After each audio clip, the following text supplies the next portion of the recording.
Okay, John, I'm just going to keep talking a little bit. If you hear another, if you hear me, just break I, in. I can hear you, Jason. Okay, awesome. Thank you. Took me a while to find the right button to change speakers. I have the same issue sometimes. So John and Rachel, Stephen here has your slides. He's just going to display and advance the slides. So just say next when you want to go to a slide and he'll advance. Sometimes there's a little bit of delay on when he advances and you see it. So just be patient. Got it. Sounds good. Thank you.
Welcome back from lunch, everyone.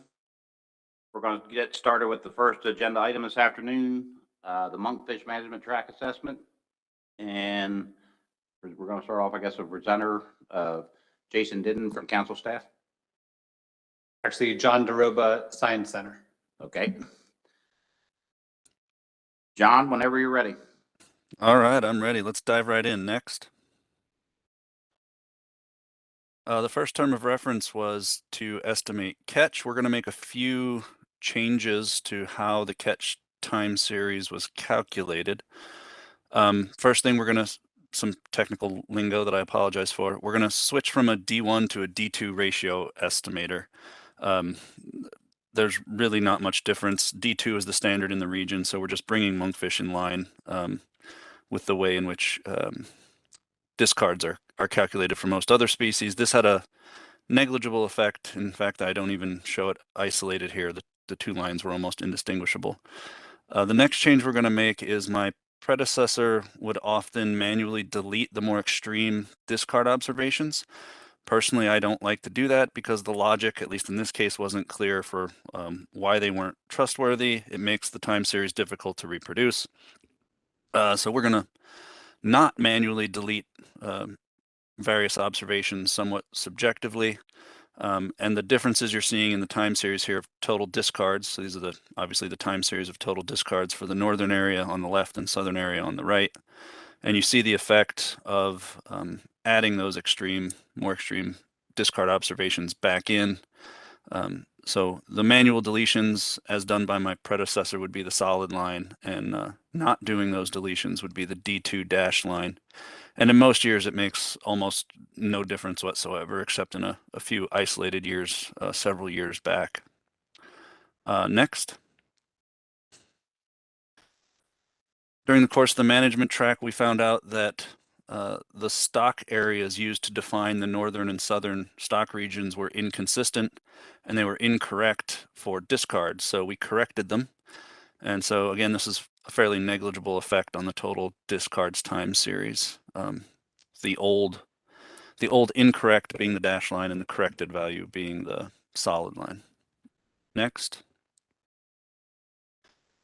This is probably the biggest change we made during this management track.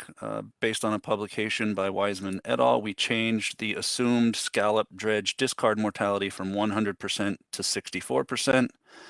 So here you see the scallop dredge discard time series for the north on the left and the south on the right. The 100% discard mortality is the solid line, which is hopefully obviously larger than the 64% mortality assumption, which is the dashed line.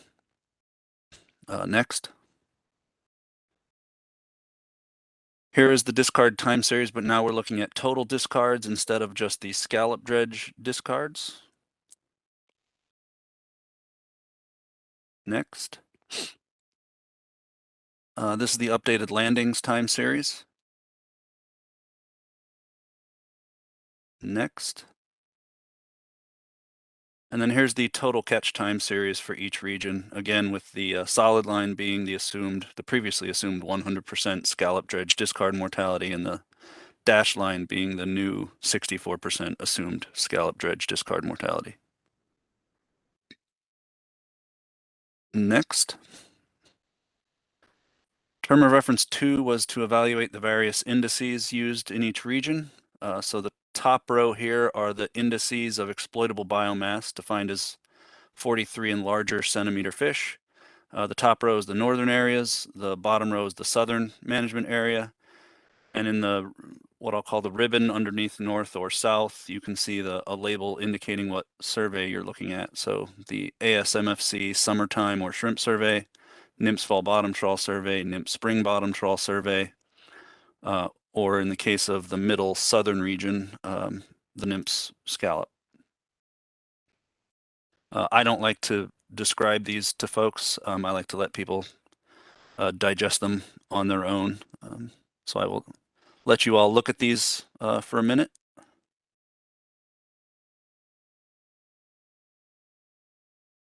Next. Here's the length frequencies for each of the surveys. The vertical dashed blue line is the median in each year. And so this is the ASMFC summer survey in the northern region. Again, I'll pause a moment and let you all take from these what you will. Next. Same plots, except this time for the fall bottom trawl survey in the northern region.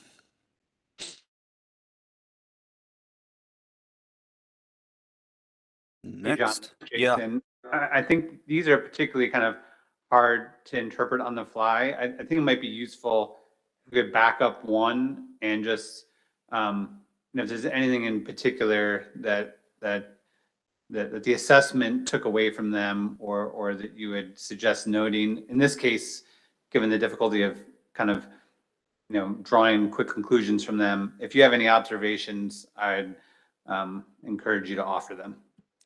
Yeah, I can do that. And I think there's only one thing of note in each of these panels.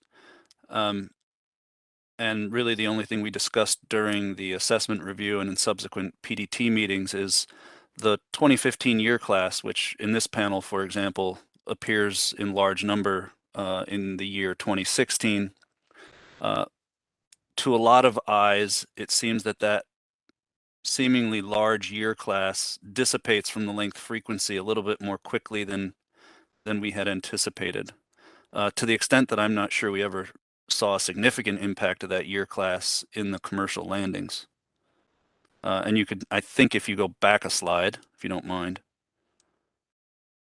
I think it's a bit less prominent here, at least the size of that year class is a bit less prominent here, but you can see from moving from 2015, there's a little blip left of the blue line, 2016, and then 2017, that year class, I don't know, maybe you could say it's still there a bit, and then you can move on to the next slide. There you can see that year class is very prominent in 2016, and I don't know where it goes after that. Next. So this is the spring nymphs bottom trawl survey in the northern region. I'm not sure that cohort ever showed up all that prominently at all in this survey in this region. Next. This might be the most obvious example of what I'm talking about. This is the scallop survey in the southern region, and you can see in 2015 we had relatively high catches of that large 2015 year class. And by 2016, we're catching less than half of those numbers. And it seems to have dissipated rather quickly. Next. This is the fall bottom trawl survey in the southern region. And again, you see in 2015, there's that large year class, some of the highest length frequencies in any year in 2015. And then even in the following year, the number of catches are pretty disappointing. Next. This is the spring bottom trawl survey in the southern area. There you can see the 2015 year class appearing in the 2016 length frequency. There's reasonable catches of that year class in 2017, and by 2018, I'm not sure you could say that it ever existed. Next. So this is actually this is the same bottom trawls, but now I'm using a different length cutoff. So these are recruit indices for the north in the left panel, and that is based on the northern recruit index is based on the fall bottom trawl survey. And I don't remember the length cutoff that's used, but it differs by region and survey. It's in the assessment report, but that's a bit, that's not all that important. But you can see there that in the left panel, there's a large blip at the 2015 year class, but and I would say above average recruitment since then. On the right, you're seeing the nymphs fall bottom trawl survey for the southern region is the solid line, and the recruit index based on the scallop survey is the dash line. Again, in both the fall and the scallop survey, you can see that 2015 year class. And then a quick return to what I would just call near average recruitment since then. Next. So this term of reference requests a report on any measures of absolute biomass that are available. And so this is the results of the chain sweep study that does side-by-side tow comparisons between the chain sweep and a rock hopper, and then through various assumptions make some estimate of total biomass of monkfish. And so the northern area is on the left, the southern area is on the right.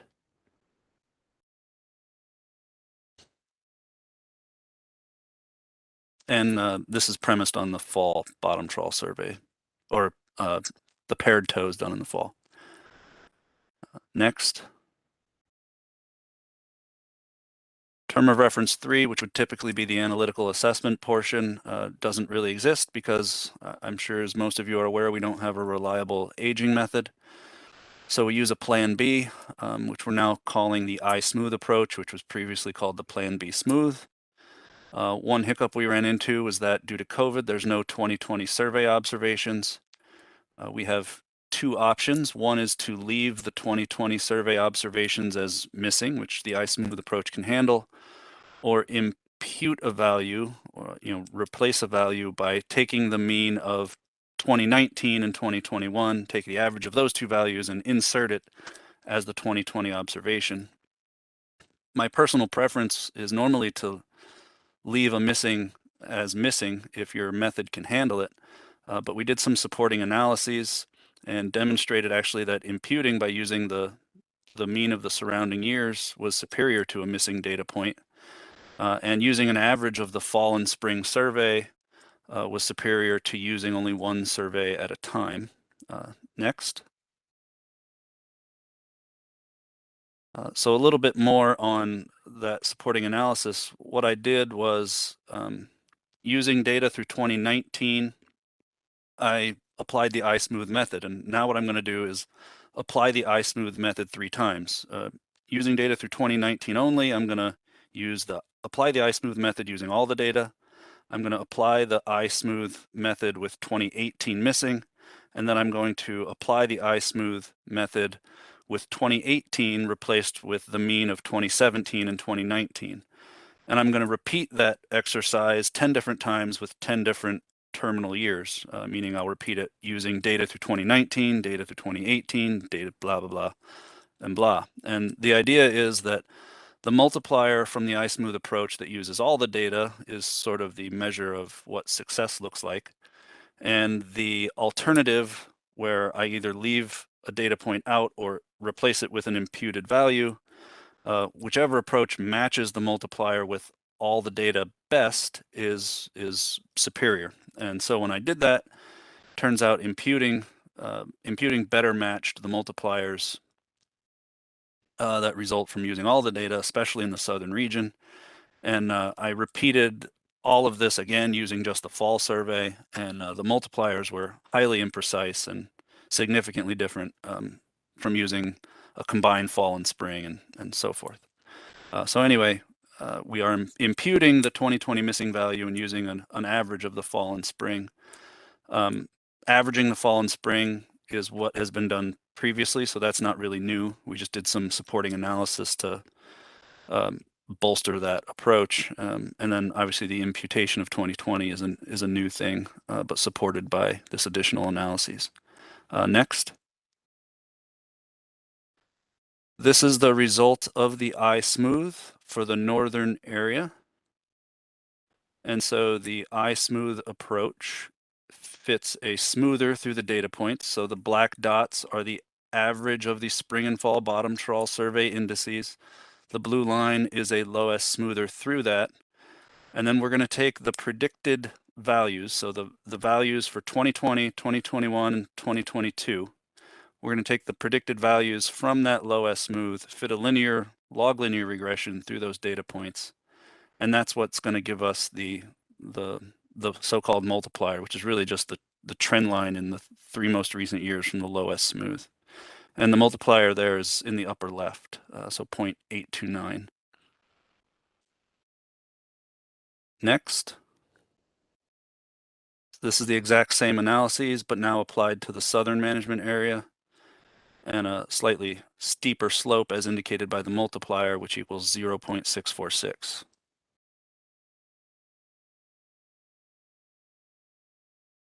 Next. Term of reference 4 and 5, update reference points and do short-term projections. None of that is applicable here without an analytical assessment. Next. Tour 6 is respond to research recommendations and previous concerns. There's a few listed here. Given that myself and most everyone seemingly involved with monkfish from GARFO and including the New England Council seem to be new to monkfish, I think we are playing catch up as much as making progress on anything new. But some of the suggestions have been consider using observer data and port samples to bolster length frequency samples. We didn't get there. Continued research on age and growth. We did not do anything there. And I have a little note there just of my own. I think we've tried every hard part on monkfish and none of them seem to work. So short of trying to do something like track a cohort, like the 2015 cohort, through time for a couple years to sort of approximate a growth curve, I'm not sure what we're going to do there. And the 2015 cohort seems to have not lasted all that long in the length frequencies. So what we'll do there is yet to be determined. Better understanding of stock structure and movement. We haven't done anything there yet. And consider the role of cannibalism in future modeling. We did not do anything there either. Continue, please, or next slide. This is just a quick rundown of the peer review. They suggested a continued analysis related to growth. In particular, they acknowledge that aging monkfish through a hard part is probably unlikely, but some sort of cohort tracking might actually work. They suggested consideration of a two-stage model. So basically, instead of having 8, 9, 10 ages like you'd see in many analytical assessments, we would essentially just have 2 ages, immature and mature, commonly called a delay difference model, and that would get us a bit closer to a fully analytical assessment and allow reference points and projections and things. The peer review did accept the iSmooth approach and the resultant multipliers. There was, however, a lack of consensus on how the multipliers should be used to provide catch advice, whether the multiplier should be used with realized catches, the existing ABC, or something else entirely. Next. That's all I had. Thank you. Thank you for the report. Do we have any questions, comments? Jason? More just a comment on the research recommendations. I think there's been no progress in terms of utilizing new research that's been done into a model, but there has been research done on a number of those topics, both I think cooperative research, other stuff by the center, by other institutions. And for example, on the aging, they keep not succeeding, not finding a way to get a reliable age. There's definitely been progress from the perspective of a lot of attempts to figure it out. But they haven't discovered something that works yet. So I think John was being a little harsh on himself or the center by the no progress. It's more like we haven't discovered something that lets us solve the monkfish conundrum. Not that there's not recent and ongoing work on those topics. Thanks, Jason. Some of that no progress may be just I'm not aware of it being so new to monkfish, and I spent most of the last few months just trying to learn basic monkfish biology, let alone catch up on all the moving parts involved. So thank you for that. Peter Hughes? Thank you, Mr. Chairman. Thank you, John, for your presentation. I listened in last week. I was at the New England Council meeting, and there were many questions in regards to your presentation. But one of the ones that came to mind, you were talking about one of your slides, and you were saying you were using some looking at data from 2019, 2018, and 2017. Was that data being looked at as individual years, or was that the 3 years put together, aggregated together, to maybe show a different outcome than using data from 2019, 2020, and 21. The reason I'm asking that is because 2020, we heard from a number of individual fishermen in the room, and I have not been able to find landings, but that there were virtually no landings in 2020, or the landings were very few, and that was due to COVID and market conditions at the time. But it seems that with the iSmooth model, if there are no landings to put into the model, it brings the entire model down and recommends a much lower ABC for the different regions. I'm just wondering if 2017, 18, 19 showed something maybe a little more encouraging than just utilizing the data from 2019, 2020, which seems to be a big blank spot of landings, and the bit of data that we have from, or the data that we have through 2021. Thanks. Yeah, thanks for the question. So the purpose of repeating the iSmooth approach, using, say, data just through 2019, just through 2018, blah, blah, blah, I was asking a very isolated question, and that was, how do we deal with a missing value in 2020? And so all I was doing there when I repeated the iSmooth approach using more truncated time series was I was artificially replicating the situation where we have a missing value in 2020. So when I used a truncated time series in, say, 2019, I would artificially delete the 2018 value to see what happened to the iSmooth approach, to see if it provided similar advice to using all of the data or not. So that analysis that I did there doesn't really directly get at your question. That wasn't the intent of it. And then I just want to make clear that the iSmooth approach in isolation, meaning the iSmooth method that produces a multiplier, nothing in that method through the production of the multiplier relies at all on landings or catches. The catches don't come in until you start talking about, do you use that multiplier by multiplying it by total catch or an ABC or something like that. So I just want to make them, I think last week at New England, there was some confusion as to what the iSmooth approach does. And if you go back a few slides, if you'd like, I don't think you have to, but all the iSmooth approach is really, all it's doing is saying, what's the recent trend? Is it up or down? And if it's trending down, the multiplier will be less than 1, which when you use that multiplier alongside anything, the recommended advice will be lower catch than whatever you've done recently. So I think what was happening at the New England Council to some extent was, one, a little bit of confusion as to what the iSmooth approach is doing. The derivation of that multiplier relies only on trend in the survey and has nothing to do with the absolute landings or catches. And so I think there was some confusion last week. And I think part of the problem and part of this feeling of being sort of double whammied is we have negative trends in both regions. So the multiplier would suggest lowering the catch advice. But counterintuitively, recent catches have been lower because of COVID, because of market forces, because of all these other things. And so you end up with this double whammy effect of a negative trend in the surveys, which would suggest lowering the catch advice, but you also have lower catch. Now, presumably the lower catches in recent years should, in short order, change the direction of the surveys and cause an increase in monkfish biomass. But as I think we can all appreciate, sometimes those reactions from populations are not exactly a given. So sorry for rambling. I hope I said something useful.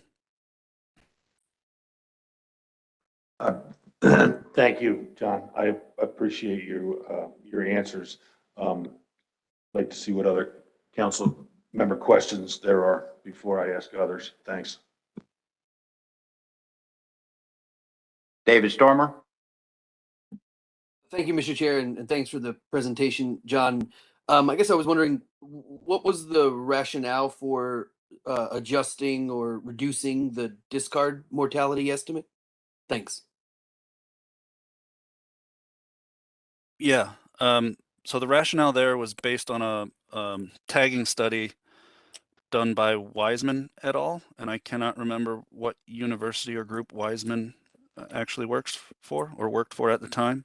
But they put tags on some monkfish in scallop dredges and then threw them overboard and monitored their fate. And that tagging study suggested that a 100% mortality rate assumption in scallop dredge was far too high. And at worst, the mortality rate is likely more in the realm of what we use, 65 or 64%. And the New England Council put in a request to the Science Center that we explicitly address that publication and that research in this management track. So that was the motivation. Great, thank you.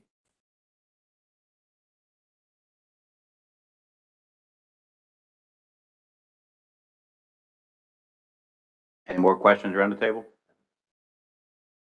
Emerson Hasbrook. Thank you, Mr. Chairman, and thank you, Dr. DeRoba, for your presentation. And I know I raised this issue last week at the New England Council. And you and I, Dr. DeRoba, as well as Dr. Hare, have had some communication since then about this. But I just wanted to raise it to the Mid-Atlantic Council as well, that I've conducted 2 monkfish RSA projects that use the genetic approach to determine if monkfish constitute a single or multiple stocks over their coastwide distribution from Newfoundland to North Carolina, and determine if there's any migrational mixing between management areas. And the results of those studies are that monkfish constitute a single genetic stock across their entire coastwide distribution. So again, I just wanted to raise that to the Mid-Atlantic Council as well. Thank you. Thank you, Emerson. John Hare. Thank you. And thank you, Emerson, for conducting those studies, which are very relevant to management at the Mid-Atlantic Fisheries Management Council. And just a reminder, the stock assessment process, to change stock structure or to change the assessment model, those are the 2 changes that are reserved for research track assessments. And then any other changes in an assessment can be made in the management track, and the magnitude of change is then tied to the sort of magnitude of peer review that occurs. So to address, Emerson's new findings, it would need to be in a research track assessment for monkfish. But that research is very important, and considering the structure of our stocks and how we're assessing them and managing them is critical for us to do.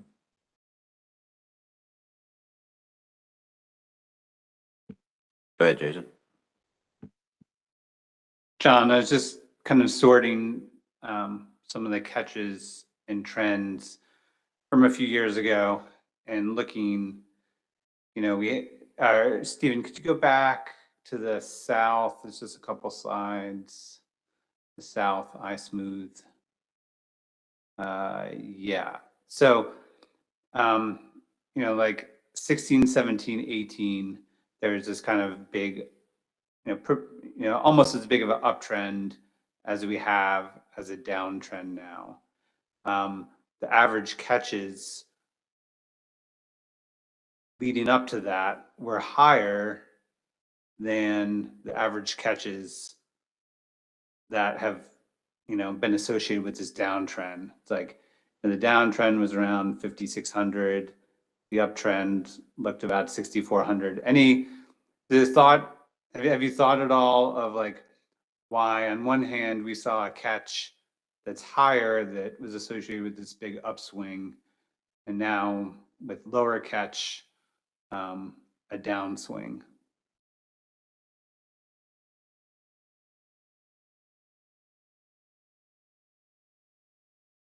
I'm not exactly clear on your question, Jason.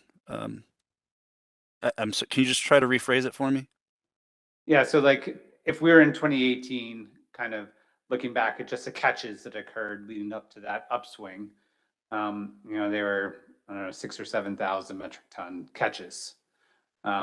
Then we've had, you know, 5,000 or 6,000 metric ton catches, so lower, but have apparently driven a downward trajectory in the stock. Any thought on, you know, why we've had this kind of differential response over the last, you know, 7 or 8 years, breaking up, you know, the last 7 or 8 years into two chunks, kind of very different. I mean, I guess you could say the catches are fairly similar in both preceding periods, you know, 1,000 metric ton difference, not a huge difference there, but two very different apparent effects on abundance trends. Yeah, well, first, I think I would start asking questions about how long it takes a significant amount of catches to induce some measurable trend in the stock, meaning maybe the catches in 16, 17, and 18 take a year or two to manifest as a reduction in the stock size as we measure it in 20. There could be a lag effect there is all I'm getting at. And I'm not sure if there is or not. And then I think the other, asking why are these trends are what they are, there's going to be some sort of effective year class strength. And I think we're generally speaking, not just about monkfish, but more broadly, our ability to predict cohort strength for any species almost worldwide is pretty lousy. So it's hard to explain those things away in any precise manner.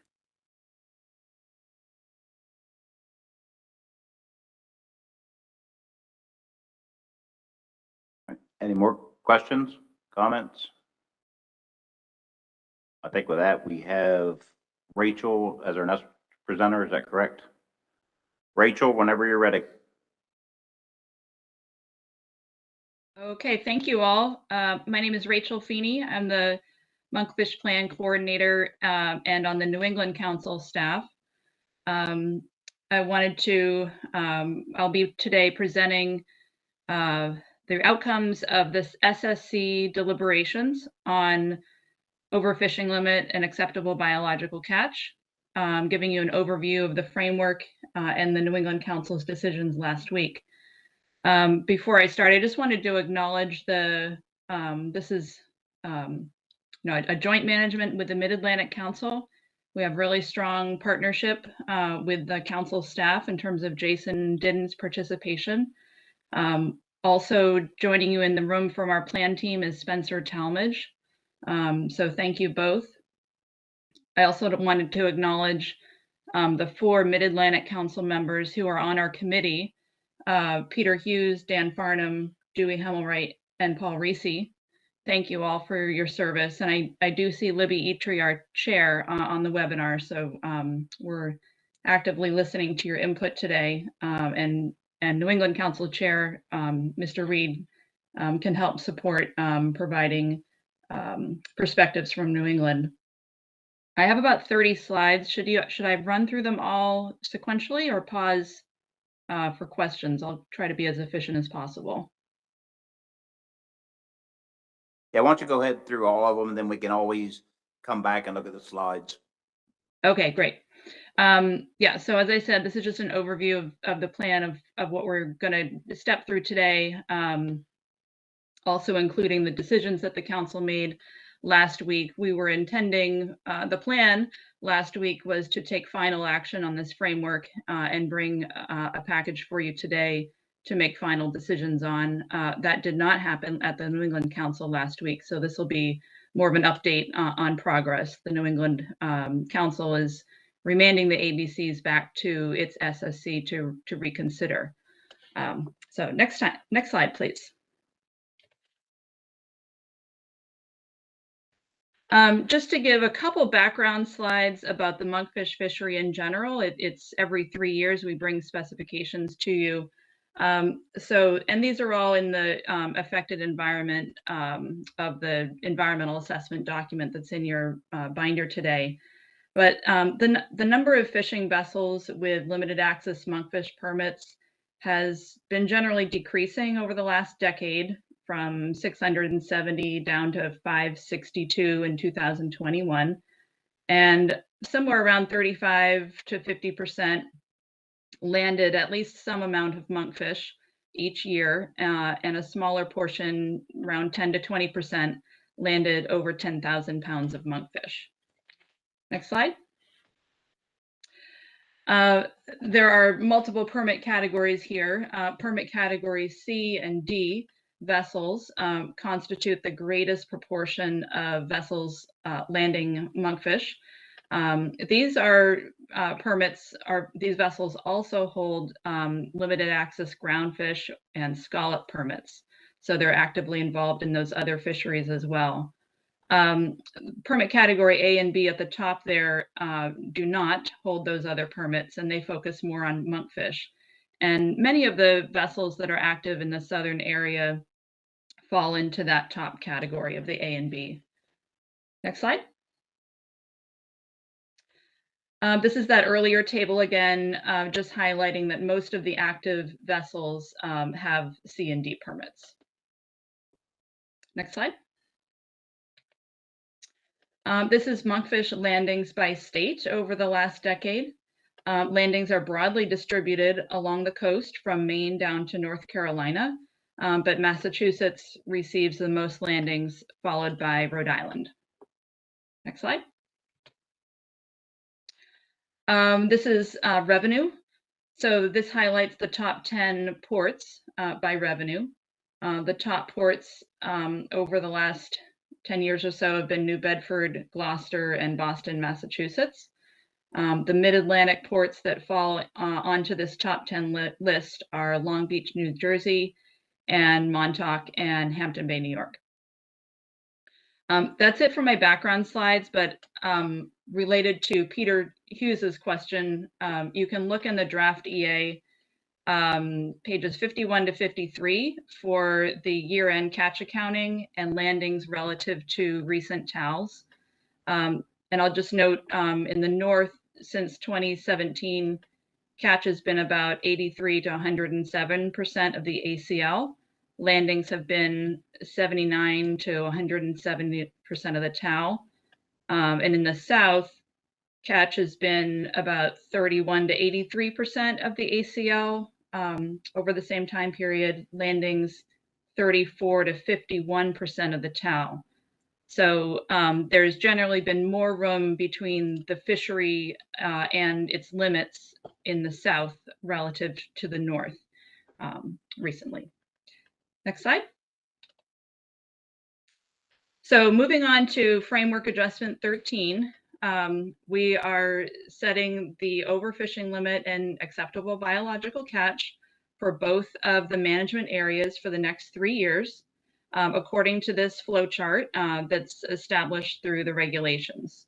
So we set the ABC and the ACL equal to each other. There is a 3% uncertainty buffer from that to achieve the annual catch target.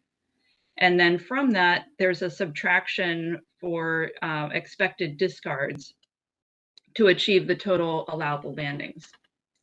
Also in this action, we're considering effort controls, days at sea, as well as possession limits that may help keep the landings within the total allowable landings limit.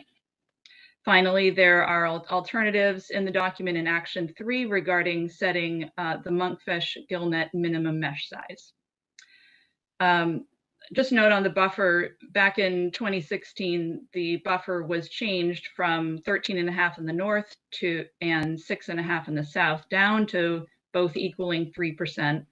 At that time, ACLs and TALs had not been exceeded for some time, and it was felt that there was very little risk if these buffers were reduced.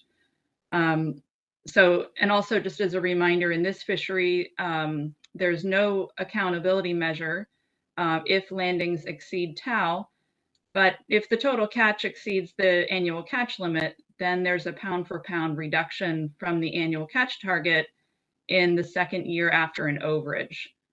So under scenarios of lower ACLs, like we're potentially considering here, it should be recognized that having a smaller buffer might add to the risk of exceeding future catch limits. Next slide.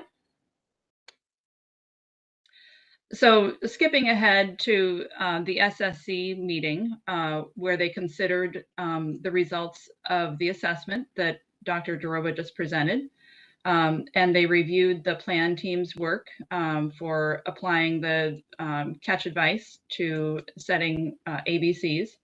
These are the terms of reference that are on the screen.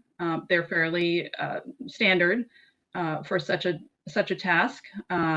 They also were asked to comment on the assessment conclusion that the stock status is unknown. And then another task we provided them was the council, through the framework, was interested in re-examining the approach that's been taken for taking the discard deduction from the annual catch target. The plan team had analyzed a few different approaches for that formula, which I'll get to in a minute, and provided an analysis for the SSC to make a recommendation about. Next slide. So first, focusing on the overfishing limit, the SSC deliberated and agreed with the plan team's recommendation that the overfishing limit in this case should be undetermined. The existing overfishing limit on the table there stems from, or has been unchanged since the analytical assessment was rejected back in 2016.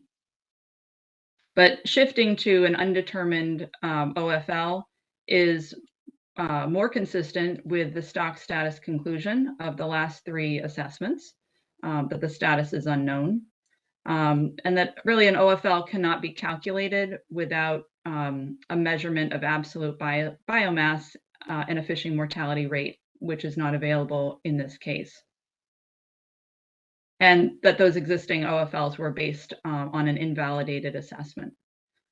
So that was a fairly straightforward discussion at the SSC. Next slide. And then for considering a recommendation for the acceptable biological catch, the plan team had prepared two approaches for setting the ABC.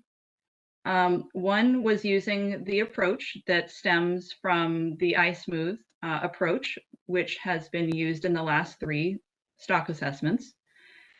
And that's to take that trawl survey multiplier that Dr. Doroba presented, to multiply that by the latest 3-year average catch available in the assessment report to provide your catch advice. And the plan team set that as equal to the ABC. So you see in that top green box, that's the outcome of that calculation. The second approach was to use what I'm calling here the recent ABC approach.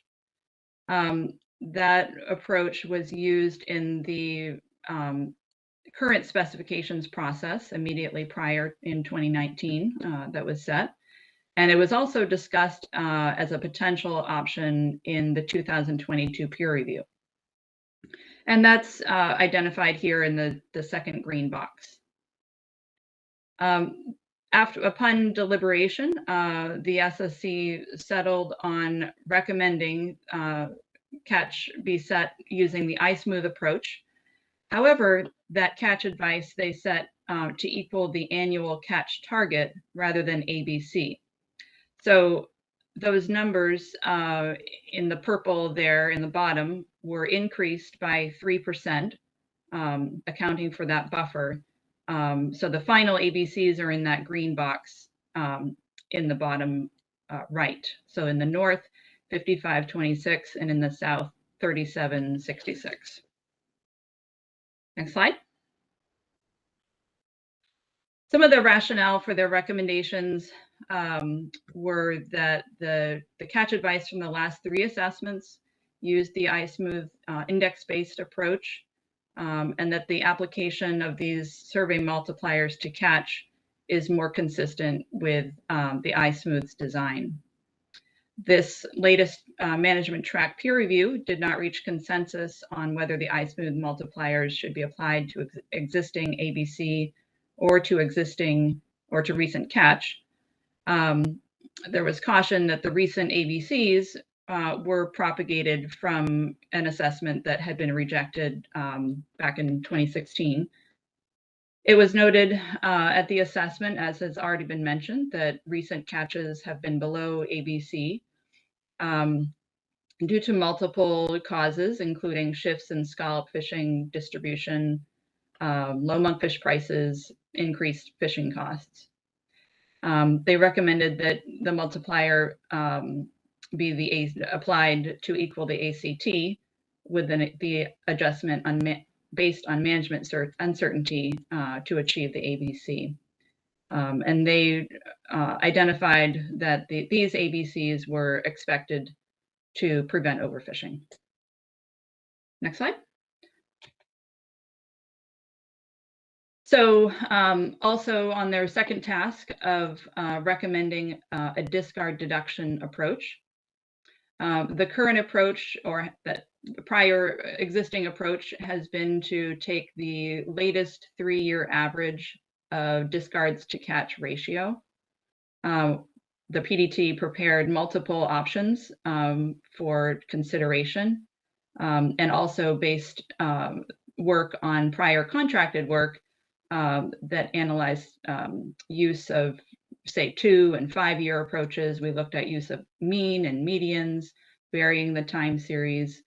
And of all the alternatives analyzed, the SSC agreed with the PDT recommendation to change the approach to use a 10-year moving median of discards rather than discards to catch ratio. It was determined that this approach may be best at optimizing both the accuracy of the expected discards as well as the stability of the discard deduction. There was certainly an interest in exploring the use of recruitment data as a predictor of future discards, but that work wasn't ready for application at this time. And there was interest in further evaluating the accuracy of the discard data for fisheries that catch monkfish. Next slide. So I'm going to skip ahead to the alternatives that we have in the framework. Action 1 is our specifications. We have alternative 1, no action, which in the case of monkfish, there is no rollover or no default measures in place. So absent another action, we would have an ACL of 0 come May 1. There would be 100% payback of any catch overage in the second year following the overage. So in this case, 2025. We did have some discussion at the New England Council, and maybe the RA can help clarify for the mid, if and what sort of fishing can take place under this scenario.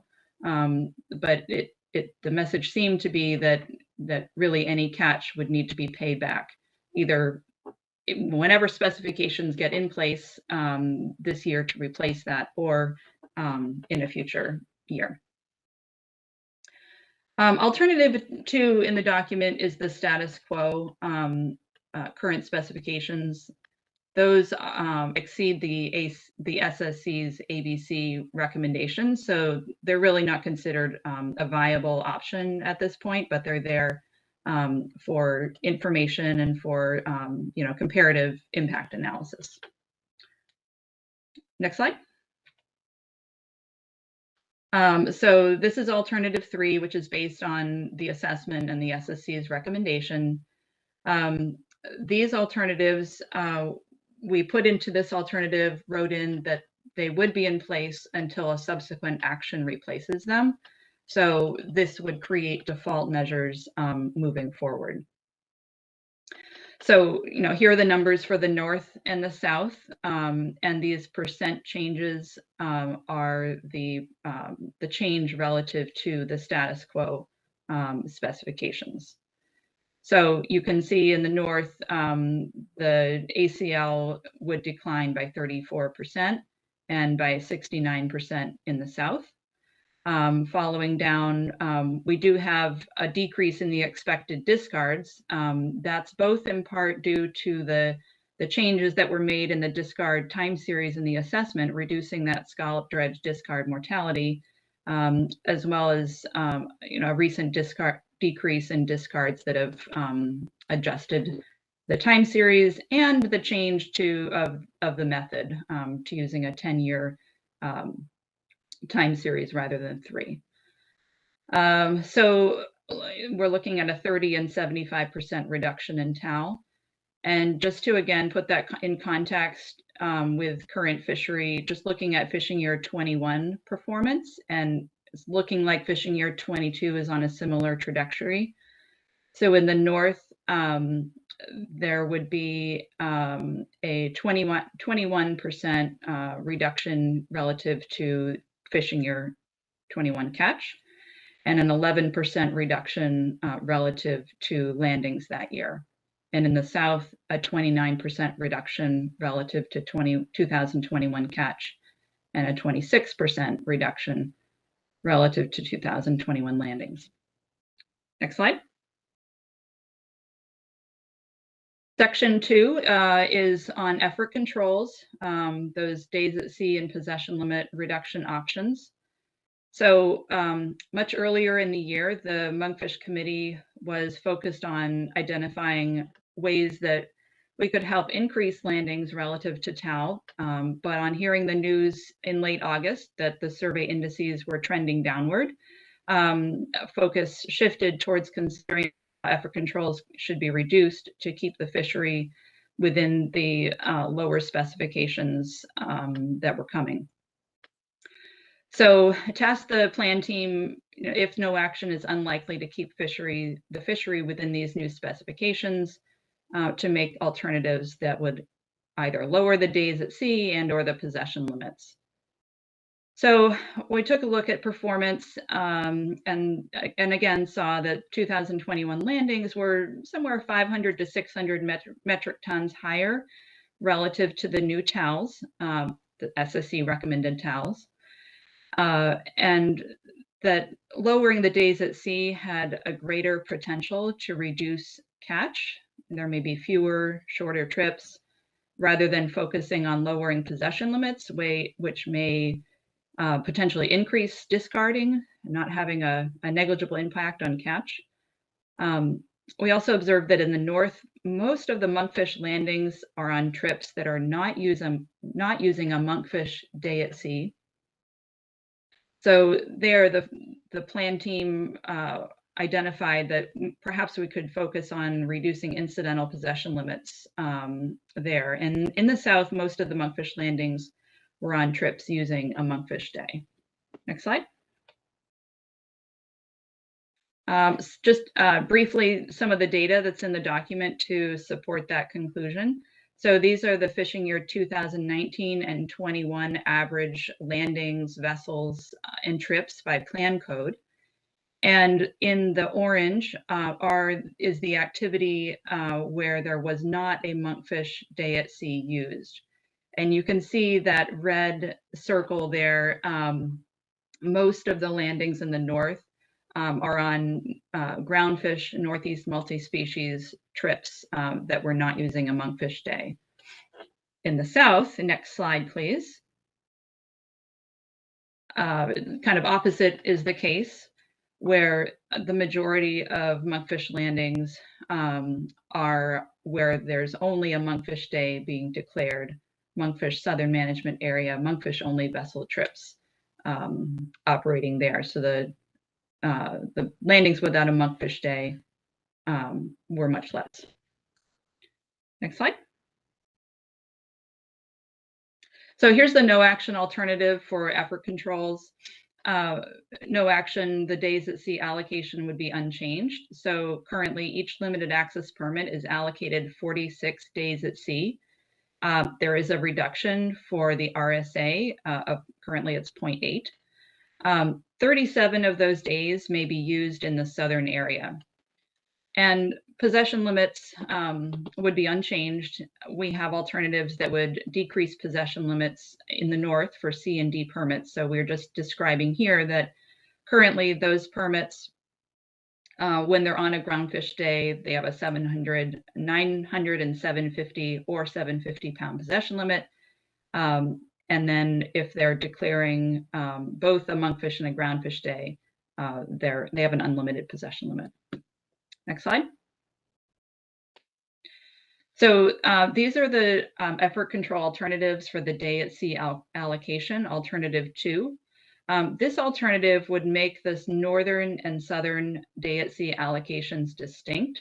So depending on the option selected, each vessel would be allocated, say option 2A was selected for both north and south. Each permit would have 20 days in the north, 20 days in the south.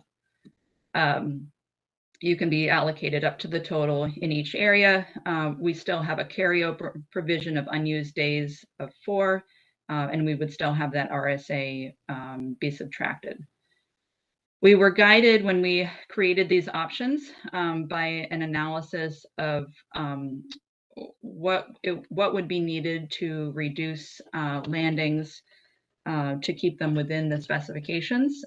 We first tried less conservative reductions, or more conservative, less reduction in landings, but that wasn't going to achieve the goal. Next slide, please. And then alternative 3 is those northern incidental possession limits while on a groundfish day. We have options of a 20% and a 40% reduction. The specific numbers there are on the screen. Those percentages were chosen because the TAL reduction in the north is about 30%. So that bounds that reduction by 10% on either side. Next slide. So the next couple of slides are just a snapshot of the analysis I mentioned that's detailed in section 6.1 that sought to identify how a days at sea reduction options would impact landings based on how the fishery has performed over the last few years. Again, comparing 21 landings relative to TALs under the proposed recommendations of 10.2 million pounds in the north, 3.2 in the south. The landings would need to be reduced by 1.3 million in the north and 1.2 million in the south. So we took a look at the percent of monkfish landings when on a monkfish day, 14% in the north, 73% in the south, and the number of vessels that would be impacted by each of the days at sea reductions, depending on the options considered, 12 to 33 in the north, 48 to 78 in the south. And then we identified the new, under each option, the reduced monkfish landings relative to recent performance, and found that in the north, all 3 of these options would likely keep landings within the new TAL. And in the south, the 10 days and the 0 days, option B and C, would keep landings within the north. Again, there's less of an impact of reducing monkfish days in the north because those vessels are using less monkfish days. Next slide. Oh, also on that one, again, we're not really able to model fishery effort in terms of how discards would change. So we're not really accounting for changes in discards. We're kind of generally assuming that discards would not change substantially, though we have heard some differing input from our advisors on that one for the changing the days. Next slide. And then on the incidental limits, so these again focus on the north, reducing what would need to be, the goal of the reduction is about 1.3 million pounds. Would these options get us there? So under option A, we've analyzed that would achieve about a 1.5 million pound reduction. Option B, 2.3 million pounds. So they would both achieve that necessary reduction. But again, it's unclear, even more so, the degree to which landings would be turned into discards, really, not changing overall catch. These are the vessels that tend to focus on the groundfish fishery and really may likely continue fishing regardless of what these possession limits are. So that needs to definitely be considered. Next slide. These options in alternative 2 and 3, you can select a combination of options, and these impacts are largely distinct and additive because they're impacting different components of the fishery. There are options within each of these alternatives that would achieve the necessary landings reduction, and selecting an option under both may be seen as more fair because you would be impacting different segments of the fishery, constraining both the directed and incidental fisheries, but they may be more restrictive than necessary. So the councils could identify preferred alternatives that are less restrictive than what we have identified in the options thus far. Next slide. Lastly, action 3 is the gillnet mesh size. So under no action, there is a 10-inch minimum mesh size on trips that are using only a monkfish day at sea, or fishing in the Gulf of Maine, Georges Bank, dogfish, and monkfish gillnet fishery exemption area, which is mapped there. Alternative 2 would increase that mesh size to either 11 or 12 inches, but would delay implementation by 2 years to 2025. Next slide. So we did an analysis to identify the trips and the vessels that are using different mesh sizes that would be impacted here. So in the last couple of years, there were no trips that used a 10-inch mesh.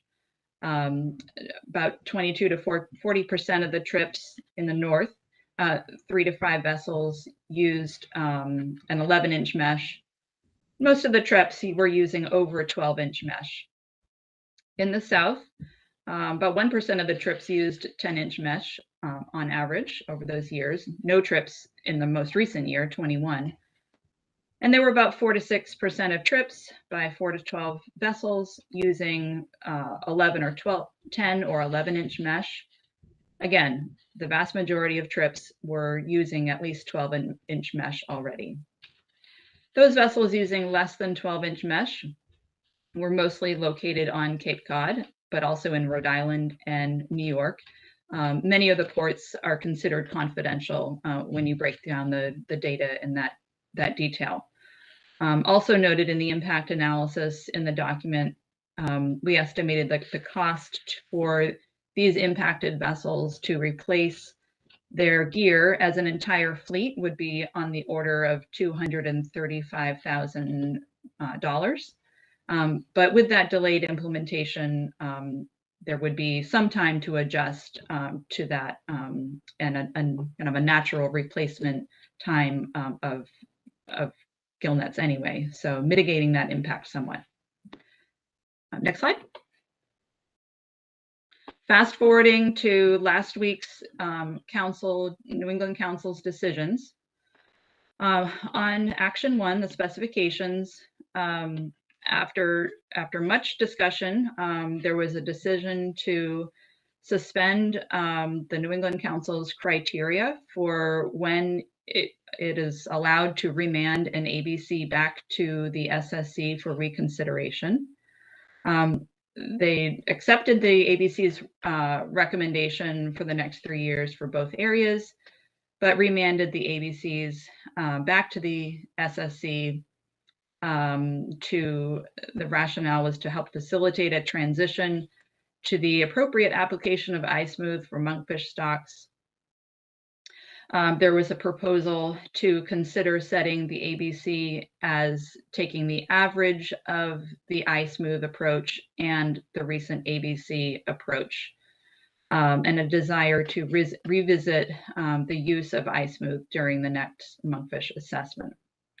So on the screen here below, just showing what that average would be. So the SSC's recommended numbers averaged by that recent ABC approach that I presented earlier produces 6120 in the north and 5861 metric tons in the south as a proposal for the SSC to consider. Next slide.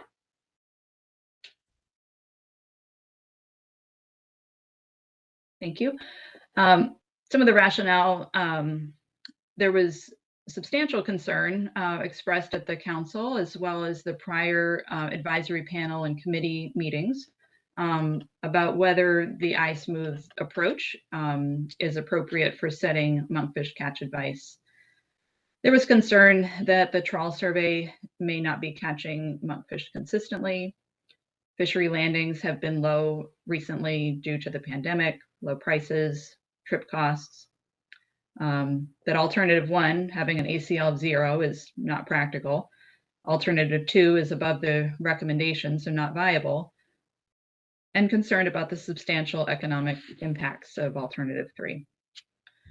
It was seen that an averaging of these two approaches would help the fishery transition to using iSmooth in the future. Next slide. On action 2, the effort controls, the PDT was tasked to make additional day at sea reduction alternatives that would be consistent with this new potential ABC recommendation. And the council also rejected alternative 3, which is those northern incidental possession limits. There was an interest to focus effort controls on the days at sea reductions in both areas, concern about the potential to turn landings into discards with changing possession limits. Finally, on action 3, the council did select a preferred alternative on this action. They selected alternative 2, option B, the 12-inch minimum increase, to be implemented in fishing year 2026, not 2025, as in the document currently. Rationale being that virtually all the vessels are using 12-inch mesh already to better optimize their monkfish landings and reduce catch of unwanted fish. And giving them an additional year to adjust would help further lessen any economic impacts. Next slide. This is just a reminder from our monkfish regulations of the decision process that we go through as being a joint management. So under the monkfish plan, final action, management adjustments need to require a majority approval of both of our councils for submission to the secretary. If either council rejects all the options, then the regional administrator may select a measure that has been not been rejected by both councils that meet the goals and objectives of the plan. If the councils fail to submit a recommended action by February 1 that meets the goals and objectives, the RA may implement one of the options not rejected, provided that it meets the goals and objectives and is consistent with the law. My last slide here, next slide, is just a quick on the timing. So customarily for a joint action, the lead council takes final action first. Obviously that did not happen in New England last week. So we're not expecting that to happen today. The next opportunity would be at our late January and mid-February council meetings. And then, you know, we could stretch it out to April and June, but obviously that really impedes May 1 implementation. alternatively, one of our councils could call a special meeting just for this purpose. So in the near term, we have this SSC meeting coming up. It actually was just scheduled yesterday for January 20th, which is the Friday prior to our council meeting the following week. That doesn't give us much lead time, but was the best that we could do, given the availability of SSC members. We potentially will have a Monkfish committee meeting that Monday morning if we can get a quorum. We're working on figuring that out currently. So if we take final action in late January, the mid takes final action in February, there is some possibility we can get the framework done and at least the proposed rule out by May 1. Questionable about May 1 full implementation, but I defer to our NOAA partners for details on that. So that's all I have. Jason's memo to the council this morning noted that you could take final action today on action 3, the gillnet measures, and give any further input about this remand.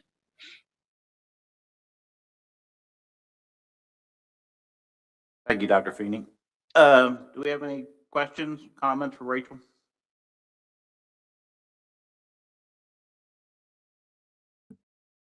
Michelle Duvall.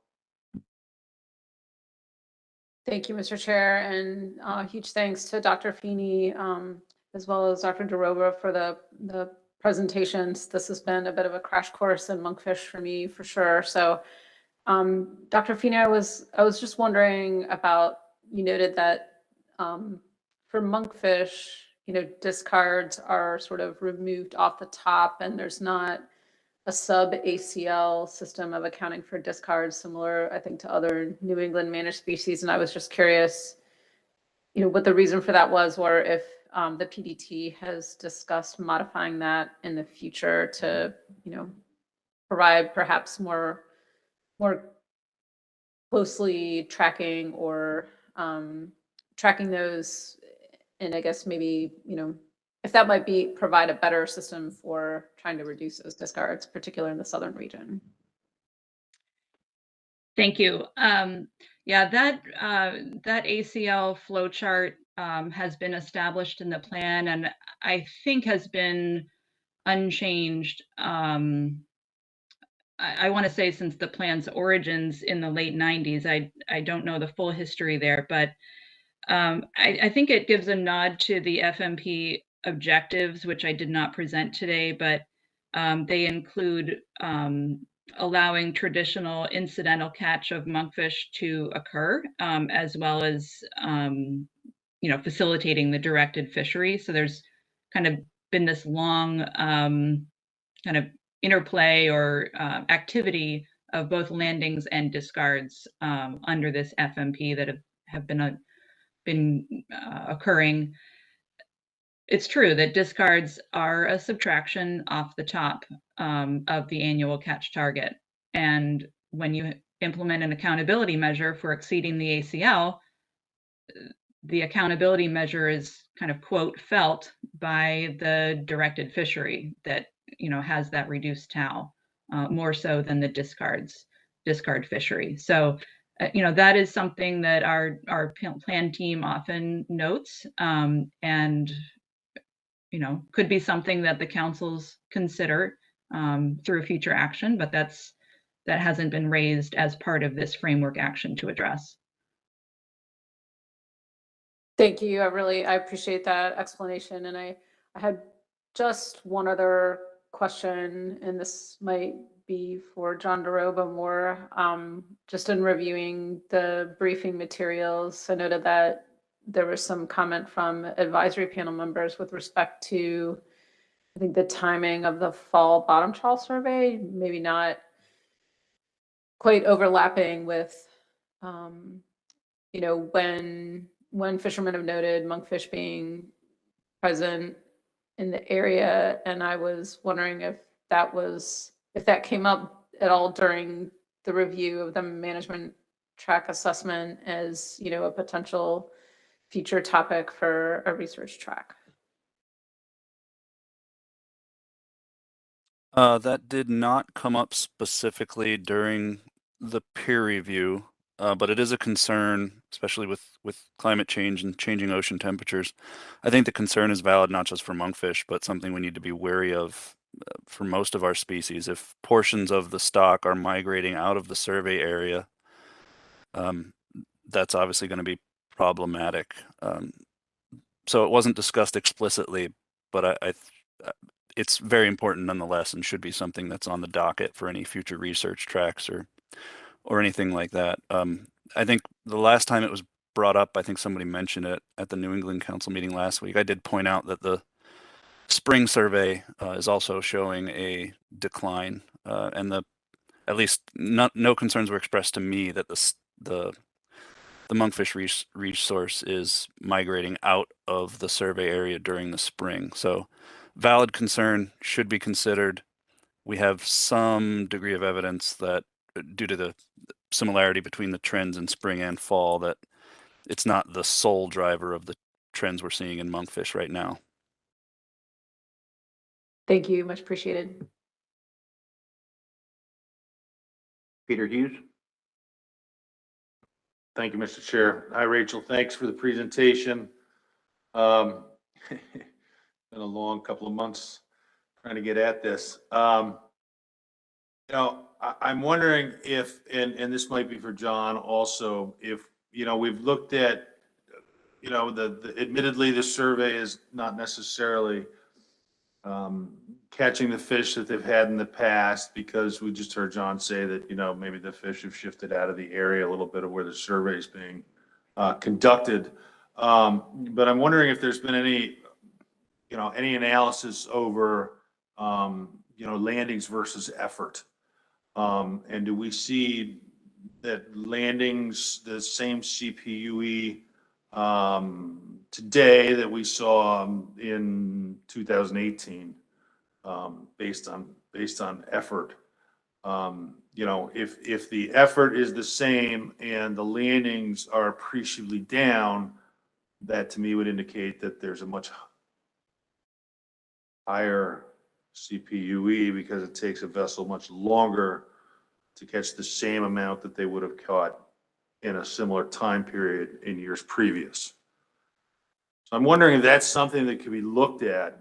And then I have another question that might be more adequate for Rachel. So thank you. First, let me clarify. I have no evidence to either support or refute the claim that the resource is no longer in the survey area during the timing of the survey.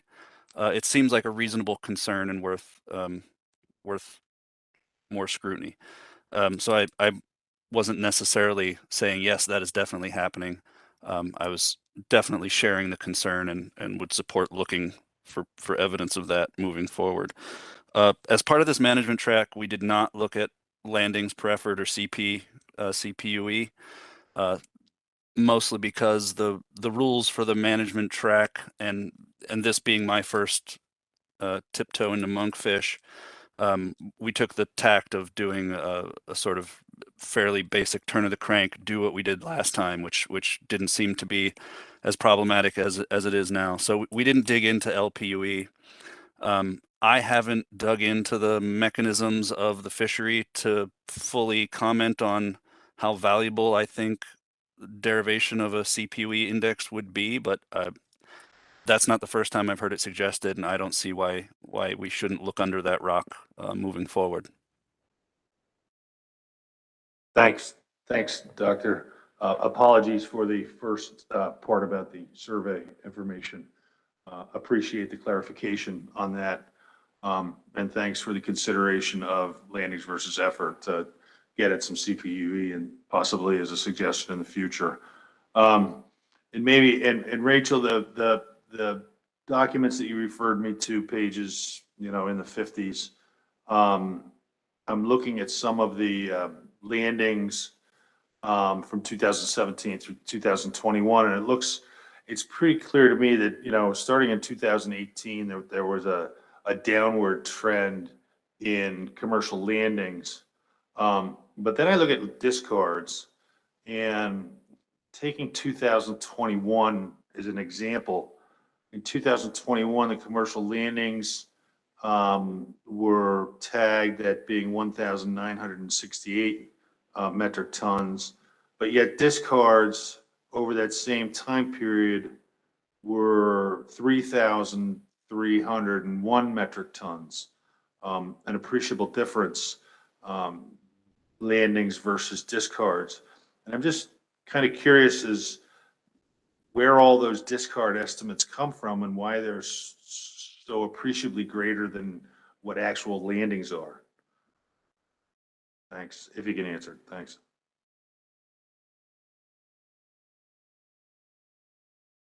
Sorry, I had to unmute flipping screens here to EA and back.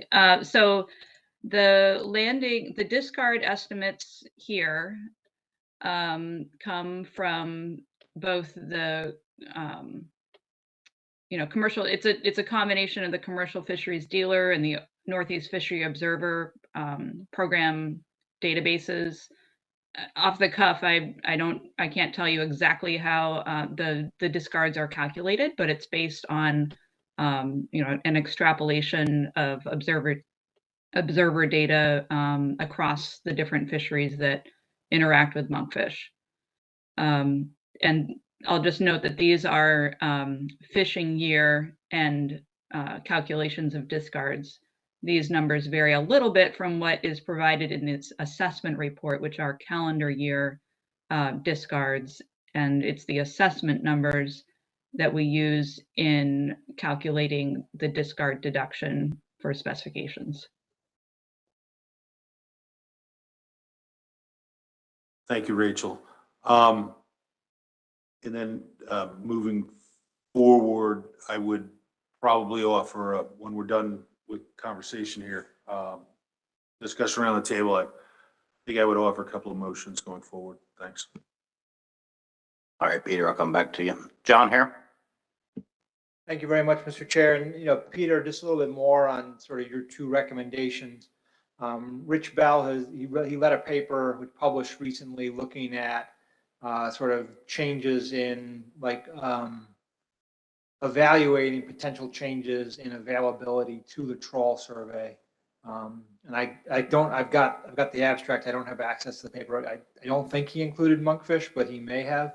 But regardless, there are methods that are developing whereby we could look at those types of questions. And then on the CPUE, the New England Council had a fishery-dependent working group that recommended the Science Center develop CPUE for commercial stocks. Steve Cadron, we awarded Steve Cadron's group a grant to do that.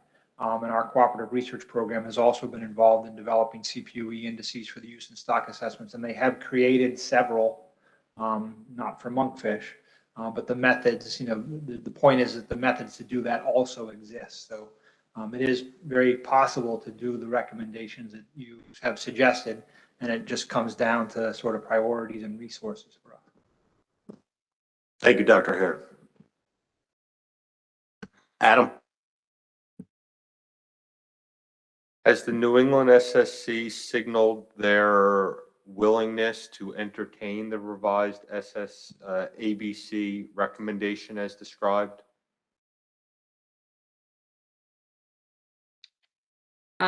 We have not had a statement from the SSC. They haven't, met. They'll have their deliberations, but they did all agree to convene a meeting at the end of January on that topic. So we don't have a signal yet on their willingness to revisit the ABC.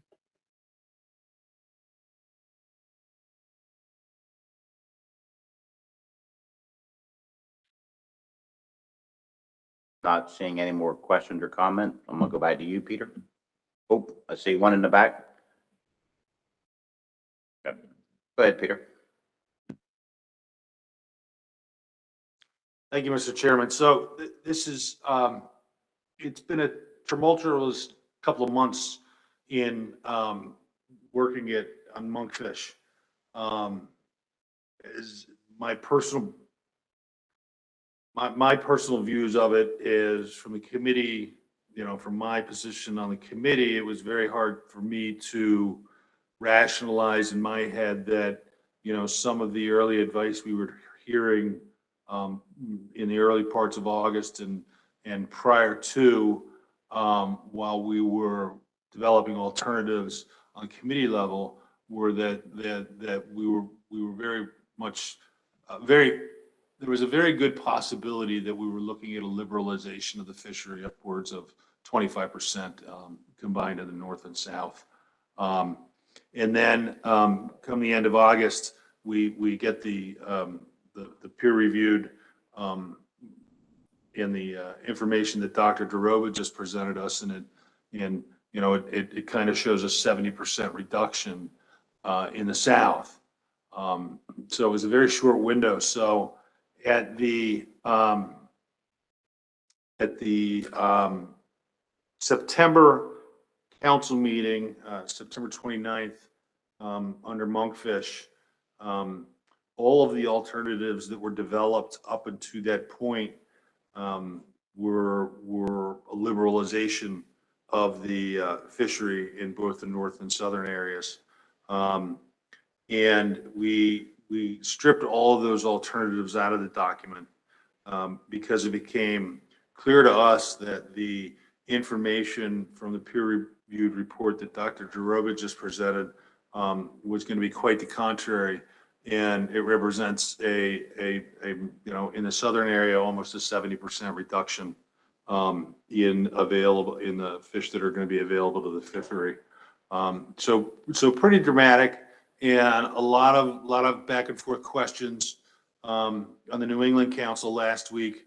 There were a couple of different presentations, and geez, I think we must have spent 5 hours on this last week in just Q&A. And kind of coming up with something in between that was going to be less than, that was going to be, it's all going to be very difficult, no matter what the remand comes back with. There might be a little bit of a liberalization from the 70% reduction. But I still think we're looking at a pretty significant reduction in the south. So it's been a very tumultuous couple of months. In any event, we did pass a couple of motions up in New England, and the easy one that I'm going to go for first is we talked about the gill net. That Rachel just presented us in the changing the size of the mesh, and that motion reads for action 3 gill net mesh alternative 2 increasing mesh size should be revised to have the implementation of this measure delayed until fishing year 2026. i.e. not fishing year 2025, as stated in the framework. The council recommends that alternative 2, option B, 12-inch minimum mesh size, be the preferred alternative. Jason, maybe you could tell us how that passed up in New England. I think it was consensus, and I think it was unanimous. Yes, I think a big part of it was, again, most of the industry using this already and being able to rotate into a new mesh naturally within that time period. So that was the easy motion, and most of the advisors and the committee supported this. And as Jason indicated, there are a few fishermen that are still using smaller mesh size, and the lag time between 2025 and 2026 will give them the opportunity to change that out over without too much of a financial burden to them, or they can spread that financial burden over time. So that's the committee motion. That's the motion that came out of the council. The New England Council adopted it, but this comes to the mid from the committee, which is why it's a committee motion here. But I think the mid could take a similar consensus approach if you deem so fit. I think that's a good approach unless, I'll leave that to you, Mr. Chair. All right, Peter has made a motion on behalf of the committee. Is there any comments or questions about this? Seeing none, are there any objections to the motion? Seeing none, are there any abstentions to the motion? Seeing none, this motion passes by unanimous consent. Thank you, Mr. Chair. I do have an additional motion to put forward, and my screen is a bit on the blinky blinks over here. It's driving me crazy. So maybe we can get it up on the, it's up. Okay, thank you. So, and the second motion is I move that the council support the New England Fishery Management Council remand request and delay final monkfish action. This is not a committee motion, so we're going to need a second on that.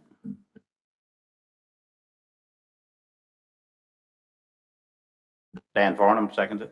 Yep, I'll second that. Yep, thank you. So some of the concern is that if we need to do likewise because it's a joint management fishery plan, and we need to mirror what the New England Council has done without any changes. If we were to change any of the vocabulary in their motion, it may significantly change their motion, and then it could delay the projected May 1st implementation. And if there was a considerable delay in that May 1st implementation, then Mass Marine Fisheries Service may have no alternative other than to take some sort of action on there because then the fishing year will be too far delayed, and we would not be able to fish under status quo, and status quo would equal 0, I believe, because there are no I can't think of the word. There are no default specifications going forward. Thank you, Michelle. So thank you. So that's why we need to be, we really need to mirror the motion that was made up in New England. So thank you. And I think historically speaking, the lead council that's in charge, like Monkfish's lead council is New England. So I think normally we would mirror what they do. I think that's how that works. Yeah. Jason? And New England entertained a number of motions from the committee, but kind of discussions with Garfo and New England, it seems like, the critical issue has to be resolved in the ABC and seeing what their SSC does with the remand. So this kind of simplified approach to kind of concur would kind of just let things proceed in a simple fashion from our perspective. Adam? What does support the remand request mean from us? My understanding is it's already been remanded. Are we sending a letter to their SSC supporting the revised approach? What are you looking for in that part of the motion? Jason? I mean, we send our motions to them, so I think we could probably just note this even just was a motion that was passed, just kind of indicating General Mid-Atlantic's support for the idea, so they kind of proceed and have less concern about a big blow up at the end that the councils have diverged. Eric Reed? Yeah, thank you, Mr. Chairman. Just so you know what happened, and I appreciate the fact that you simplified this motion. I do appreciate the fact that hopefully you will support that motion. But in New England, the first thing we had to do was we had a motion on a special exemption to suspend the council procedures to remand to the SSC. There's 4 criteria. You have to meet one of the 4 to do a remand. it was somewhat risky to figure out which one we might have met. So the council suspended the rules. So we didn't have to meet the 4 criteria. The next motion was to set the specs for 2023, which has been mentioned before. We needed something to start the fishing year. Hopefully they will only be temporary, but that remains to be seen what the SSC does. And that motion also included the remand language. And the third motion was to direct the PDT to react to the SSC new ABC recommendations, and then that would include determination of effort controls. So it was a big giant package, and I appreciate you not giving a big giant package on the screen today, but that's how we got to where we are now. Thank you. Thank you, Eric. Any more conversation around the table? Any public comment? Greg?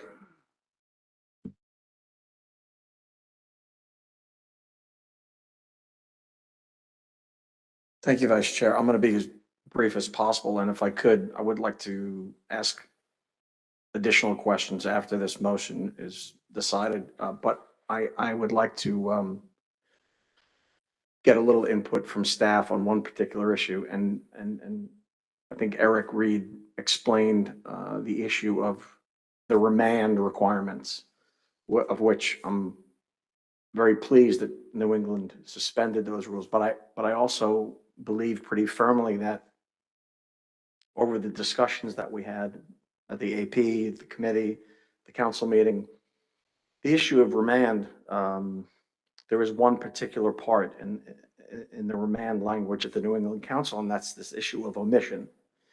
I don't think it's really been settled, and I'd like to hear from either, from Jason or maybe even anybody else. This debate over the iSmooth method. Throughout all the debates, I really am not satisfied or convinced that there didn't seem to be a full understanding from the SSC on the cautions that were clearly articulated in the iSmooth method. That caution essentially was that they should be very careful if you use this method if you generalize too much as it pertains to how it's been used in other species, specifically groundfish. If you apply it to monkfish, which is unique in many different ways, that they really needed the caution generalizing those results. And I'm not truly convinced that that was understood or even provided in a simple format or a clear way to the SSC. And I just was wondering if someone could shed some light on that, specifically Jason, who's been involved, and maybe even Eric Reed as well. So I would love to get some clarification on that, because I do think it meets the remand language. Thank you. Go ahead, Eric. I was really hoping to go second or third, to be honest with you, but Well, I can go to Jason or I can go to John here. I can go to either one. I'll give it a shot. All right. I'll give it a shot. They can correct me. That's fine. But it's the iSmooth method was used in the assessment, and we're not talking about the assessment. We're talking about the results of the SSC's direction after they got the assessment. In the motion that passed New England for specs and remand, it does say the final line is, further, the council notes that the application of iSmooth multipliers should be revisited during the next monkfish assessment. So there is some issues with the validity of iSmooth, but at this point in the process today, the assessment is not under discussion really, other than what we should do next time. So I guess that's my response. So am I close to being right? Jason? My read is that literature supports that for generic groundfish stock, iSmooth should avoid overfishing and tend towards rebuilding. I do think there may be some additional background materials that could be useful. to discuss, as I'm thinking maybe it's the PDT might be an appropriate kind of venue to see if they think that some other materials could be useful background to New England SSC, even, within this context. Some of the individual peer reviews of the index-based method working group, some of the old assessments have a lot more detail in their peer reviews in terms of iSmooth and Monkfish that still seem relevant potentially. Has been digging through some of those assessments recently. There's some interesting kind of cooperative research that was done, including 1 year of overlap with the Bigelow that may be relevant. So my first thought is maybe bring that. I think we'll probably have a PDT meeting beforehand, and an option could be bring that up to the PDT and see if they think those could be useful background materials to support the New England SSC, maybe. John Hare? Yeah, thank you. I'm not going to comment on the remand, but the iSmooth approach is the accepted stock assessment method for Monkfish. It was accepted in the 2018 assessment.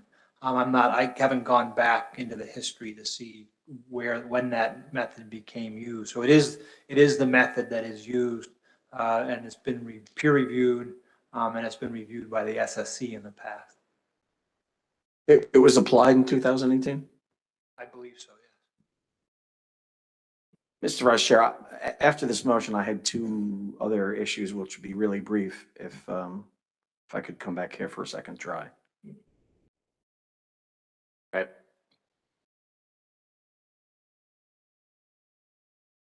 Any more comments? Oh, Bonnie Brady?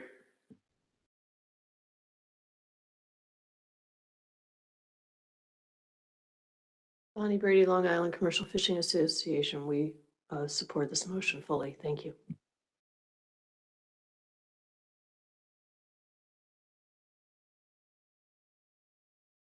John Hare? Greg's question, it was applied in 2018. The method was used, but there was the conversation about how was catch set from the use of the iSmooth. So I think in your wording applied, I think there is question as to how the iSmooth approach was applied to set catch advice, but the iSmooth approach was the approach used in the 2018 assessment.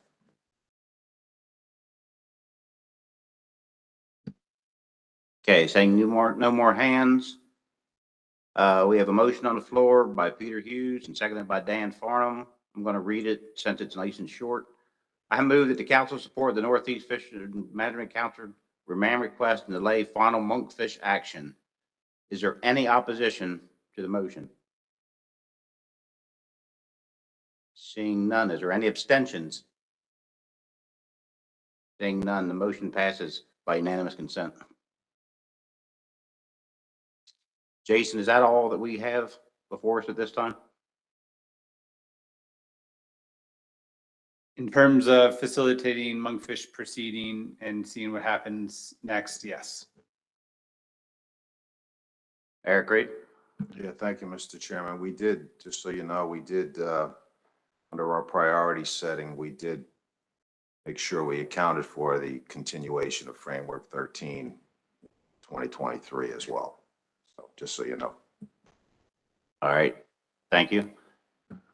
Greg, if you can make it real quick since we're way behind time. Very. One for Mr. Almeida, legal counsel, one for Dr. Hare at Science Center. John, there's another issue that I've been sort of not very convinced or, on the outcome. The issue of the New England Council's procedures regarding jointly managed species. I believe pretty firmly that the council, the New England Council, needs to include the Mid-Atlantic Council in either their terms of reference in preparation for this specs package and/or their ABC setting process. I brought this up several times. I'm not really satisfied so far with the answer I've heard. And I was wondering if you could shed some light on exactly what you think is required under that regulation. Thank you. Go ahead, John. Greg, do you mean the Mid-Atlantic SSC? No, the CFRs use the word councils, plural, but councils, not specific to the SSC. So I guess I don't understand. Council today is voting on, with these joint plans, both councils vote on specifications.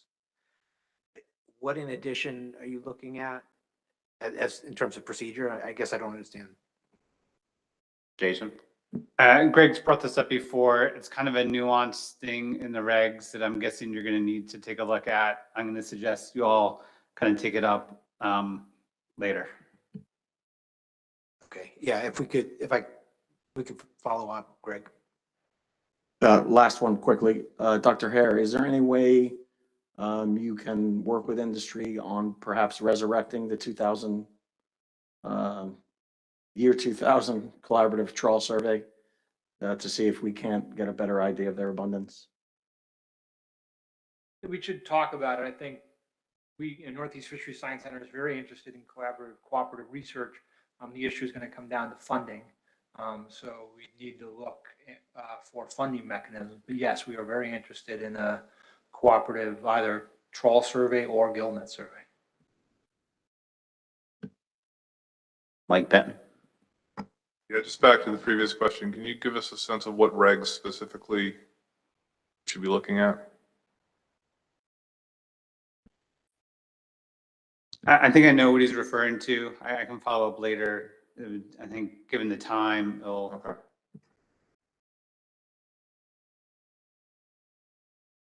All right, you guys can follow up with that afterwards. Before we get into the protected resource updates, let's take a few-minute break. We'll come back at 3:05. Thank you, John, Rachel, and Jason. And we'll come back at 3:05.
1-minute warning.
All right, welcome back, everyone. Let's get rest of our next topic on the agenda today is protected resource updates. We're going to have Carson, Mid-Atlantic staff as a presenter, Chris Bat-Savage, and also Spencer Talmadge. Whenever you're ready, go ahead, Carson. All right, thank you, Mr. Chair, and thanks everyone for sticking around. Today we have two topics that we're going to cover. So they're both related to ongoing protected resources issues that this group has heard about before. So first we're going to talk about whales and then we'll tackle sturgeon. And as the council will recall, we've been engaging our Protected Resources Committee in support of those ongoing issues. So first I'll cover a little bit of background information that led up to the November 14th Protected Resources Committee meeting, where the committee discussed the November and December final whale take reduction team recommendations. And Chris Bat-Savage, the committee chair, will then cover the committee report for the whale portion. And then I'll provide an update on that final TRT meeting. And then once we're done with the whale discussion, we'll receive a short update from Spencer Talmadge from NEFMC, Sustainable Fisheries, on the Sturgeon Action Plan outcomes. And then Chris will then cover the committee's discussion on sturgeon. So moving on into whales, the background information from this presentation is available in quite a bit more detail in the memo to the committee, which was included in the briefing book. And I've compiled a lot of this information from NIMS documents and presentations that they have provided to the take reduction team. And they lead that team and they tackle the analysis. So I just wanted to acknowledge all of their hard work and also highlight that we are outside of the council process when we are talking about the large whale take reduction team and that plan. And so because we're in a different process, I'll just give a quick background on those things. So the Atlantic Large Whale Take Reduction Plan has a goal of reducing the level of serious injury and mortality of large whales, specifically in fixed gear fisheries in the Atlantic. So this plan was formed in 1997 and has been modified since, most recently in 2021. And it's developed and modified by the Large Whale Take Reduction team, and that's led by Protected Resources staff. And the team is tasked with developing and recommending measures to meet risk reduction targets. It's quite a large group of people. It has 60 members, and these members are fishermen, scientists, conservationists, state and federal resource managers from Maine to Florida. Each Fishery Management Council on the East Coast has a representative, as well as the ASMFC. So this is a diverse group of people, and we are tasked with working towards compromise and consensus for final recommendations. And all of those team meetings are open to the public, and designated opportunities for public comment are provided. And for those who don't know, I am the representative for the Mid-Atlantic Council on that take reduction team. So I won't get into a lot of detail on the current state of the right whale population, since the council has heard about that a lot over the past year. But I want to highlight that when I refer to risk in these slides, I'm only talking about risk to right whales from fixed gear fisheries. So we're not talking about those other sources of risk that have come up in the past, such as vessel strikes. And so some of that risk in fixed gear fisheries to right whales was reduced in a 2021 rule that focused on the Northeast lobster and Jonah crab fishery. However, more risk reduction is needed to comply with the Marine Mammal Protection Act and achieve 88 to 93% risk reduction. And in a judge ruling earlier this year, the 2021 final rule was determined to have failed to satisfy the requirements of the MMPA. And so the team has had several meetings throughout late 2021 and 2022. And some of these meetings were to review new information, and then some were to continue to develop measures and compile them into packages. So the Mid-Atlantic Council's Protected Resources Committee has met in September of 2021 and September and November of this year to discuss the potential measures under consideration and other related issues. So these meetings have helped facilitate stakeholder engagement. They've also provided feedback to NIMS, and these meetings have importantly helped inform staff as the council representative on the team. And then another outcome from our September meeting this year was a data request from the committee to the TRT to better understand the risk in the Mid-Atlantic region and to better understand how vertical gill net height is used to determine risk. And the results of this data request were discussed at the November Protected Resources Committee meeting that you will receive a report on from Chris. So first, I'll just provide a snapshot of the risk to right whales along the coast and turn it over to him. So the primary tool for looking at the amount of risk of lethal entanglement associated with the different fishing gear is the NIMS developed model referred to as the decision support tool. And the results can provide a relative risk score for given scenarios of when, where, and how fishing occurs. So if we look at the total risk coastwide as 100 points, 47 risk points have already been reduced through the 2021 rule, as shown in the red portion of the vertical bar in the middle. So that was with the lobster and Jonah crab fishery in the Northeast. And at the top of the bar, 2.5% of the overall coastwide risk is from the other trap pot category in purple. And that's basically trap pot fishing that is not Northeast lobster or Jonah crab. And then 3.5% of the risk coastwide is from the gill net category in green. So these are both pretty small slivers. And then the blue portion in the middle of the bar is the remaining lobster and Jonah crab risk in the Northeast, which represents the bulk of the risk coastwide. And then the pie chart on the right-hand side shows the proportion of overall risk by region. So as you can see, the most risk is in the Gulf of Maine in orange, and then Southern New England is in purple, followed by the Mid-Atlantic in green, and then Southeast has the least amount of risk. So this slide moves into some of the committee's data request results, and it shows Mid-Atlantic and Southern New England total risk percentages by mesh size for gill net fisheries. So percentages for either number column will not sum to 100% because this table excludes Gulf of Maine and Southeast regions. So for the first percentage column, this represents the risk for that row compared to the all risk for all gear types coastwide. And then the second column shows the risk for the row compared to total risk for gill net only. So for example, if we look at the first row outlined in green, 0.41% of all risk coastwide comes from the Mid-Atlantic region gill net, and 12.04% or 12.07% of all the gill net risk comes from the Mid-Atlantic. So if we look at the first percentage column, all these numbers are below 2%, as overall gill net risk is very low. Then when you look at gill net risk just within gill net risk, over half of the gill net risk comes from Southern New England, while 12% comes from the Mid-Atlantic. And then the rest comes from the Gulf of Maine and to a lesser extent, Southeast. So this table shows monthly risk percentages for Southern New England and Mid-Atlantic regions for both the OTP or other trap pot and then gill net categories. And so these percentages are relative to total risk across all regions and gears. And so across these numbers, the only times of year and category that had more than 1% of coastwide risk were April and May for southern New England gillnet, highlighted in yellow.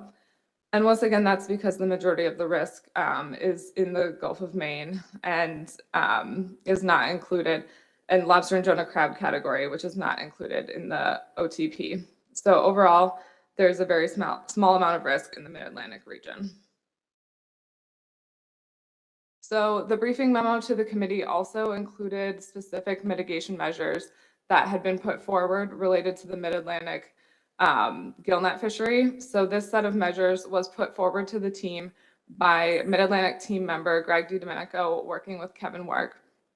And the specific measures in this mitigation package are anchored gillnets targeting smooth and spiny dogfish will use one end-line buoy, and then anchored gillnets targeting bluefish using one end-line buoy, and then anchored gillnets targeting monkfish and skates will have weak rope in the buoy surface system with 1,700-pound weak rope attached to the anchor for retrieval. And these measures collectively, the modelers ran this and they were reducing risk by about 0.6%.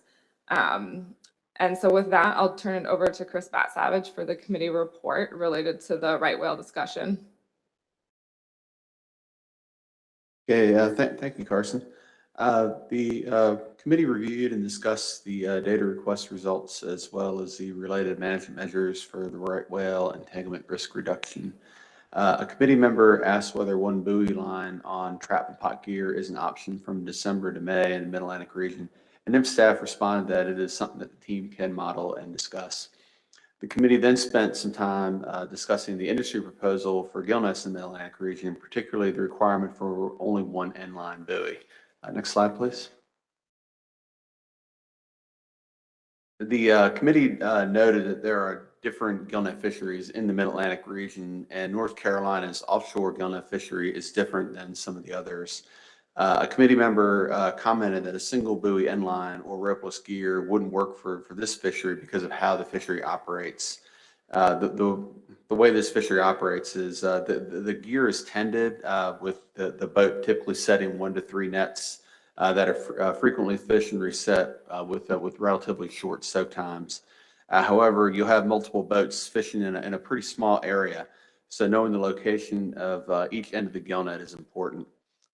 In addition, there are fewer boats in this fishery now due to lower and shifting fish availability compared to what used to be off the coast of North Carolina. NIM staff commented that this fishery probably poses minimal risk to right whales because of the shorter soak times, gear attendance, and fewer participants in the fishery.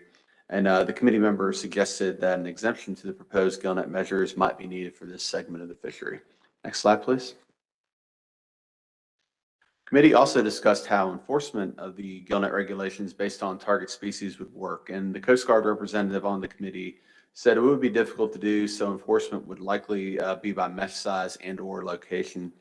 The committee also noted that there are already other gillnet management measures in the Mid-Atlantic for the harbor porpoise and bottlenose dolphin take reduction plans, and they were concerned that the proposed right whale regulations could conflict with these plans. It was also stated that keeping track of the different management measures for the different take reduction plans is pretty difficult. NIM staff, though, did note that the take reduction management reference guides for pots, traps, and gillnets are available online and as waterproof hard copies for reference. Next slide, please. The committee also discussed gear marking as a way to designate areas and determine the source of entanglements. It could also be used by enforcement to improve the identification of specific gillnet and pot and trap fisheries. The committee asked how vertical net panel risk is accounted for in the risk reduction measures.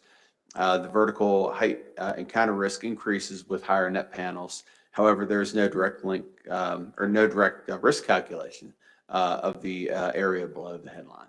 So I'll turn it back to Carson. Thanks. All right, thanks, Chris.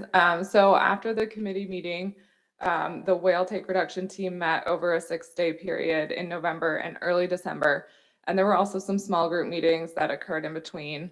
And the goal of this 6-day meeting was to arrive at team recommendations to achieve that 88 to 93% risk reduction coastwide. So smaller groups of the team met by region in breakout groups and developed measures that were then analyzed by modelers for risk reduction.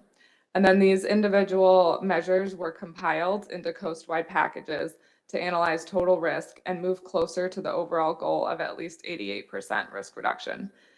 Additionally, as the meeting progressed and the use of one end line instead of two for both gillnet and trap trawls was occurring, the development of ropeless technology was discussed increasingly. Ultimately, the team voted on one big final package at the end of the last day of the meeting on December 2nd. However, the group did not reach a consensus. But I will just go over the Mid-Atlantic region risk reduction measures that were discussed in that final package. So for gillnet, measures included the use of one end line from New Jersey through Virginia for dogfish and inshore species, weak horizontal rope with a breaking strength of 1,100 pounds, weak vertical rope for both end lines from New Jersey to Virginia of 1,700 pounds. And then based on feedback from the industry and state managers, North Carolina would be exempt from going to one end line, but would have weak vertical rope on one end line from November to April.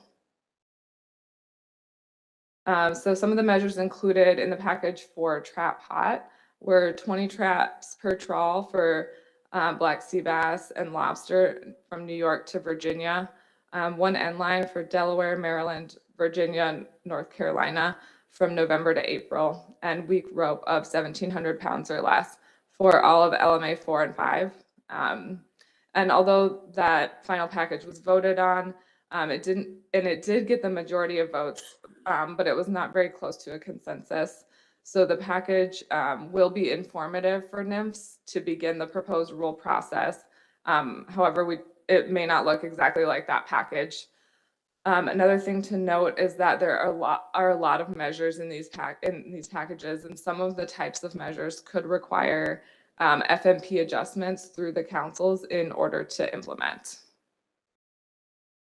So with all of that, I just wanted to note that this meeting just happened on December 1st and 2nd.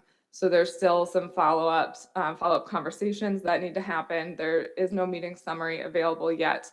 And we do anticipate receiving a more thorough update from NIMF's Protected Resources staff at the February council meeting with some discussion of next steps and necessary council engagement.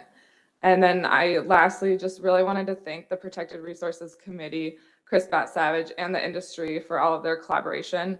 It really helped me better participate in the take reduction team representing the council. And that's all I have for the whale part of this agenda item. Thank you, Carson and Chris. Any questions, comments? Sonny Quinn? Yeah, thank you for that, Mr. Chair.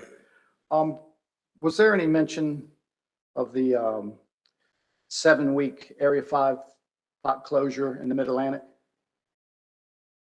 To my knowledge, there wasn't discussion of any closures in the Mid-Atlantic for pot trap or gillnet. Sorry, but the pot closure that's already in effect now. Oh, that was not discussed as part of the Mid-Atlantic packages. Do we know if that was put in some of the packages that were discussed at the TRT meeting? My understanding is that if it's a closure that's already in place, then it would not have been part of discussion for achieving further risk, because that risk would already have been accounted for. Skip Feller? Thank you, Mr. Chair. Was anything talked about on the conch pots, the whelk pots? Yeah, so the whelk pots were discussed that it would be difficult for those fishermen to increase the amount of traps per trawl because of the style of fishing. So they were exempt from the minimum 20 traps per trawl. One of the main conch potters that I talked to, he would like to do 25 per trawl, but right now it's one pot, one buoy. Yeah, there was a lot of reaching out to the conch fishermen during those discussions, and there were kind of mixed responses on whether trawling up would be an option. I think one concern was because conch pots are fished really far apart, that trawling up would greatly increase the amount of line, although that line would be on the bottom. And it might be an expensive burden for the fishermen that were not able to do it very easily.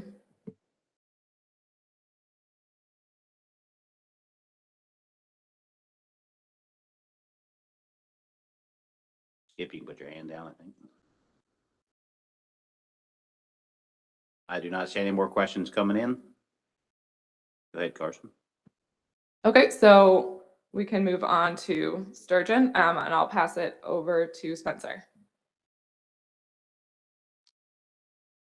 Hello, folks. As stated, my name is Spencer Talmadge. I'm coming from the Sustainable Fisheries Division out of the Great Area Atlantic Regional Fisheries Office, and I'm going to pretty briefly give you an overview of the action plan to reduce Atlantic sturgeon bycatch in the federal large mesh gillnet fisheries. So just as an intro refresher, the action plan to reduce sturgeon bycatch was produced by the Atlantic Sturgeon Bycatch Working Group, which NOAA Fisheries convened to meet the requirements of a May 27th, 2021 biological opinion that looked at 10 of our fishery management plans, among other things, and their impacts on ESA listed species and critical habitat. So the specific requirements for this effort were that the working group conduct a review of the available information regarding Atlantic sturgeon bycatch in federal large mesh gillnets, that the working group produce an action plan by May 27, 2022, which would reduce this bycatch by 2024, and that action plan had to include an evaluation of post-release mortality, including an identification of needed information and a plan/timeline for acquiring and using this information. A draft action plan to do those things was released on May 26, 2022, and we released a final version on September 26th of this year. This council last received the presentation on the draft version of this plan way back in June of this year. I gave that virtually, and so I'm glad to be here in person. Just a quick overview of the action plan itself. The final action plan, what it does, it communicates the results of the information review that was conducted by the working group and highlights the information gaps. The action plan recommends measures that the councils and NOAA fisheries should consider to reduce bycatch of Atlantic sturgeon in the federal large mesh gillnet fisheries by 2024, and establishes a time frame for the development of those measures and further evaluation of post-release mortality. So for this presentation, I'm going to focus mostly on those recommendations, and those are, there are 3 of them. There's a modification to gear, there's a reduction in soak time, and there's consideration of small focus, potentially seasonal measures where Atlantic sturgeon bycatch is most common. Before I dive wholeheartedly into the recommendations, I just have a couple notes here. The recommendations are just that, the recommendations. They're not, requirements that, all of these things have to happen. The only requirement here comes from the biological opinion that says that we have to reduce Atlantic sturgeon bycatch in our federal large mesh gillnet fisheries by 2024. To that effect, the recommendations, we have a diverse, our gillnet fisheries are pretty diverse, and so specific recommendations I'm about to go over could be mixed and matched per fishery to kind of get to the right bycatch reduction to balance that with needs of affected fisheries. So it's kind of a mix and match type deal. And then finally, just kind of a weird in the weeds thing to note is that the recommended measures should apply to federally permitted commercial fishing vessels fishing with large mesh gillnet gear to target Northeast multi-species, monkfish, skate, and/or spiny dogfish. And I bring this up because the definition of large mesh as defined by the biological opinion and thus in the action plan is 7 inches or greater. That technically ends up excluding several fisheries that fish for those species with mesh size less than 7 inches. So fisheries that use mesh sizes of 5.5, 6, 6.5 end up kind of excluded by that definition. And so the action plan notes this exclusion and kind of suggests that the council should still consider including those vessels that are fishing for those species with mesh size less than 7 inches in any actions to reduce bycatch, because they do interact with Atlantic sturgeon. And so if your goal is to reduce Atlantic sturgeon bycatch, generally you would probably want to address those, even though they're excluded from that very technical definition that came from the BIOP. But the recommendations themselves, like I said, there's 3 of them. So the first is that the council should consider requiring the use of low-profile gill-net gear in included fisheries, which the action plan defines as a mesh size ranging from 12 to 13 inches, a net height ranging from 6 to 8 meshes tall, a tie-down length of 24 inches, a tie-down spacing of 12 feet, and a primary hanging ratio of 0.5. The action plan, I think we heard over the summer that, the action plan recognizes a need for continued collaboration and engagement with industry and science to, perfect this design and identify the best ways to fish a low-profile net to continue to optimize catch of target species without catching sturgeon. And so the action plan just kind of notes that, we understand that there's a need to do this kind of perfection, but that need has to be balanced with the requirements and our need to reduce bycatch of Atlantic sturgeon by 2024. So you have to kind of balance those 2 things. The second item here is council should consider restricting gill net soak time in included fisheries. And so one of the major differences between the draft action plan that I presented in June and this plan is that we have in an appendix and in the action plan itself several tables going over soak time in certain fisheries. So coming out of observer data. So we have information about soak time. And so when I talk about mix and match, when you look at dogfish fisheries, for example, their soak times tend to be much shorter than monkfish fisheries. And so if you were looking to apply this particular recommendation where it would be most effective, you would consider, perhaps the monkfish would be the better place to apply it. So you can kind of, like I said, apply things where they're most effective. And then the final bit here is that the action plan recommends work to evaluate small, focused, potentially seasonal closure or gear restricted areas where incidents of Atlantic sturgeon interaction are known to be high. Again, the kind of mix and match thing. If there was an area where we felt like sturgeon interaction was pretty high, but you don't want to close it to fishing entirely, you want to implement a low profile gill net requirement. That is a combination of these 2 things that you mix together and match to create a reduction in bycatch that fits the needs of the fishery. And then for that last recommendation, I have a map, which is kind of hard to see on the screen. But in the action plan, we've mapped observer data from 2015 to 2020. You might notice, if you remember, the draft action plan used point data.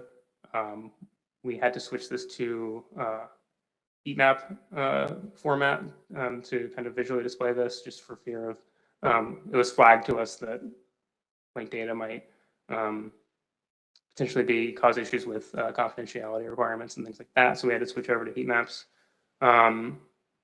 Again, in the action plan, in the appendix that has all the tables for the observer data, you have there's a breakdown by area. And so in the observer data, we have a field that indicates target species. And so we use that to identify the fishery during which a given trip was taken. So if the target species was monkfish, it was a monkfish trip.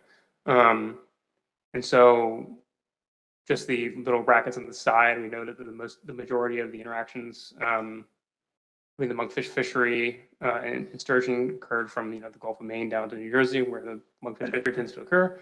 And then the interactions that tend to occur from New Jersey down south towards North Carolina tend to occur in the dogfish fishery.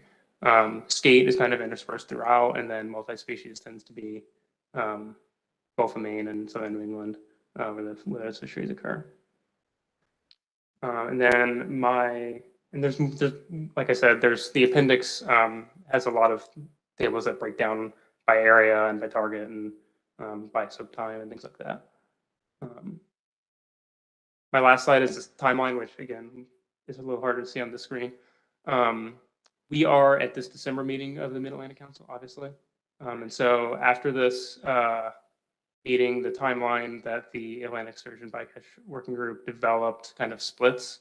And so if you remember, the biological opinion requires that we reduce bycatch in these fisheries. And so the December meetings, last week, the New England had its priorities discussion and talked about including actions to address sturgeon bycatch in its fisheries. And then I think you folks will have an implementation plan discussion, I think today. And so if the councils choose to develop action to reduce sturgeon bycatch under the MSA, the timeline goes down this left fork where, and again, this was developed by the Sturgeon Working Group, where we have council development and final action that it results in eventually a publication of a final rule and implementation of measures by May of 2024. If it so happens that the council choose not to do anything to address sturgeon bycatch in our gillnet fisheries, the NOAA fisheries would end up being required to develop action on an Endangered Species Act. And the right fork there kind of describes that timeline to eventually also get us to some sort of implementation by May 2024. And that is all I have, so I think I'm handing it back off. Yeah, so next we'll go over to Chris Bat-Savage to report on the committee's discussion of sturgeon. Yeah, thanks, Spencer and Carson. At the Protected Resources Committee meeting, it was discussed that the Mid-Atlantic and New England councils both added an action to reduce sturgeon bycatch to their draft 2023 implementation plans. And the committee, there was 3 paths discussed at the committee meeting. A joint action with the New England Council that only addresses monkfish and dogfish, a joint omnibus action with the New England Council that considers monkfish, dogfish, northeast multi-species, and skates, or no council action, whereas Spencer highlighted NIFS would develop management measures through their rulemaking process under the Endangered Species Act. And the committee recommended that the council consider one of the joint action or joint council action options. Next slide, please. The committee also discussed the logistics of a potential joint action, including what kind of involvement the protected resources and the species committees may have. One member thought that a joint action, including FMPs not managed by the Mid-Atlantic Council, could be more complicated. And the committee also recommended coordination and communication with ASMFC, since they have an interstate FMP for spiny dogfish, as well as a sturgeon FMP and an AP for sturgeon. So that concludes the discussion at the Protected Resources Committee meeting. So turn it back to Carson. Thanks, Chris, and thank you, Spencer. So this is the last slide. And I wanted to note that last week, the New England Council discussed the Sturgeon Action Plan, and they noted that council leadership is planning to discuss this issue. So that's both councils' leadership, and that can help develop process details related to a joint action covering multiple species. With that being said, similar to what happened at the committee meeting, the council can discuss whether they'd like to address the sturgeon action through joint action with the New England Council, and they can discuss whether they prefer only an action that only addresses monkfish and dogfish, or an omnibus action with the New England Council that considers our jointly managed species along with New England multi-species and skates. And that's all I have. Thank you. Thank you. Questions, comments?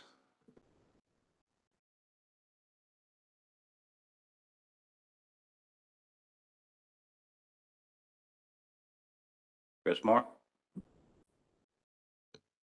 Mr. Chair, the discussion bullets, Carson, do we need to have that discussion today, make that decision today, or what's our timeline on that, on the decision there? Yeah, so right now we have in our implementation, our draft implementation plan, we have an item on there already that addresses the sturgeon action. It's not specifically saying it's a joint action with the New England Council, but I think that that's okay as long as it's on the plan. So it's kind of up to the council whether they want to comment on those 2 bullet points at the bottom.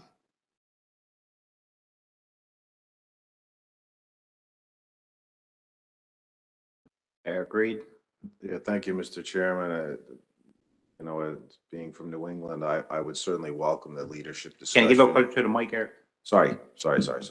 I would certainly welcome a discussion on options for councils and the commission to work together, economies of scale, however it may play out, whether it's a joint action on the two species or something of an omnibus nature as well. But I think a leadership discussion is certainly warranted and no harm, no foul at this point.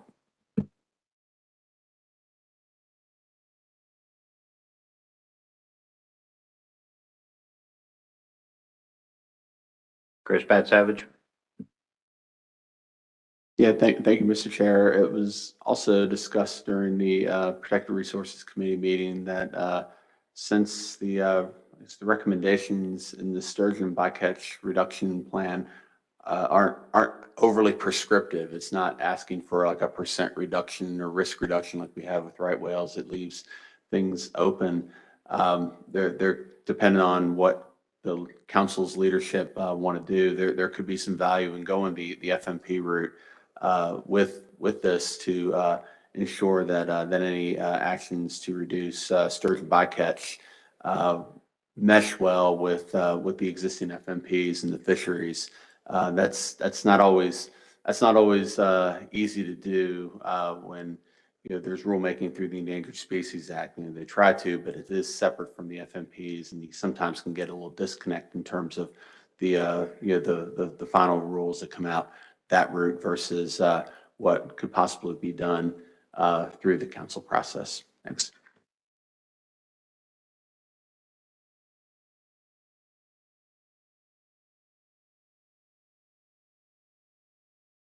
Having Chris Moore? So as we contemplate joint action with the New England Council, the question that I would have is, can we do a joint action that only involves monkfish and dogfish, since those are the species that we have direct interest in? Or are we thinking about involvement with the omnibus amendment that's proposed here that would include these other species as well? And I guess maybe that question is for everyone, but certainly I'd like to hear from Eric as well relative to what New England may be thinking about this.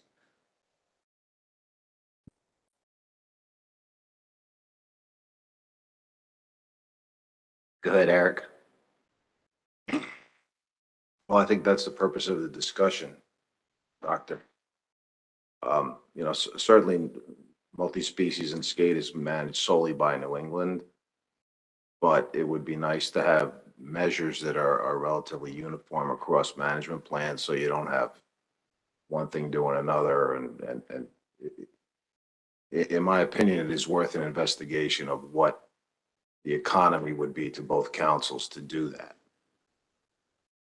And while I have the mic, one other point I want to make is in Mr. Talmadge's presentation, in the recommendations, it talks about having to do this where interactions are noted to be high.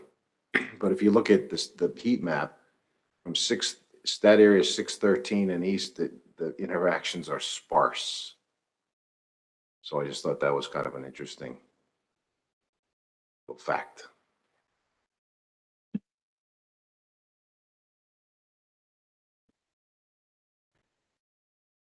If we did a joint omnibus, what would the timeline be for that?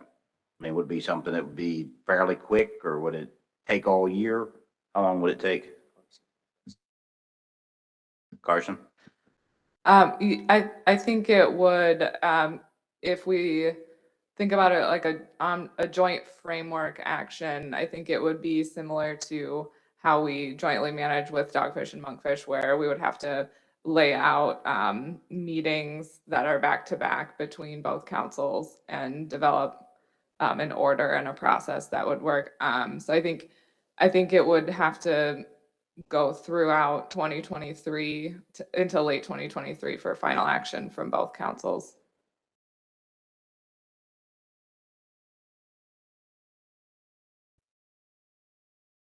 Chris?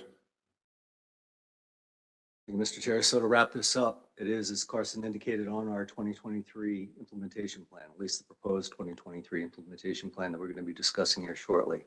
And I think if the council is comfortable with it, having it on there the way that it is now, which is relatively vague, that we have the further conversation with New England leadership to define exactly how it might happen over 2023. But yeah, just to add, I think, you know, a joint action is probably appropriate just in terms of efficiencies and similarities in the fisheries. So that at least that would be my view in those conversations. Everybody on the council happy with the two leadership groups getting together and coming up with a plan? And then we'll report back later on in 2023. Is there anything else that needs to be brought up to Carson, Chris, or Spencer? All set. Yeah, as far as Protected Resources Committee, all set. But I do want to just take this moment to, Carson, express my thanks to Garfo staff who helped a lot with our discussions with right whales, all the data they provided, but to Carson as well, not only helping coordinate and plan for the Protected Resources Committee meetings, but the countless hours she spent as a take reduction plan member, team member, along with Wes and Sonny and some folks attending in person and online. There's a lot of work involved here with right whales, and I just want to express my appreciation for Carson and everyone else involved in those efforts. Thanks. Mike Petney. Yeah, thanks, Mr. Chairman, and thanks, Chris, for your comments. And I just wanted to echo that and thank the Council's Protected Species Committee. I think the work that they did to support our work and the work of Carson and others has been really helpful and helped us move the bar forward and make real progress. So I really appreciate the energy and the dedication of the Protected Resources Committee and staff on these very difficult and challenging issues. Thanks.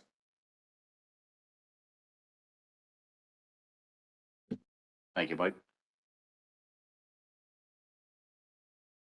I do not see any more hands. With that, thank you very much. Let's get into our final agenda item for the day, the 2023 implementation plan. I don't know how long it'll take them to get it up on the screen. It's already there. So thank you, Mr. Chair. Our next topic is speaking of the implementation plan, the 2023 implementation plan. As we get things sorted out here, just as a reminder, this is the second meeting that we've had relative to the 2023 implementation plan.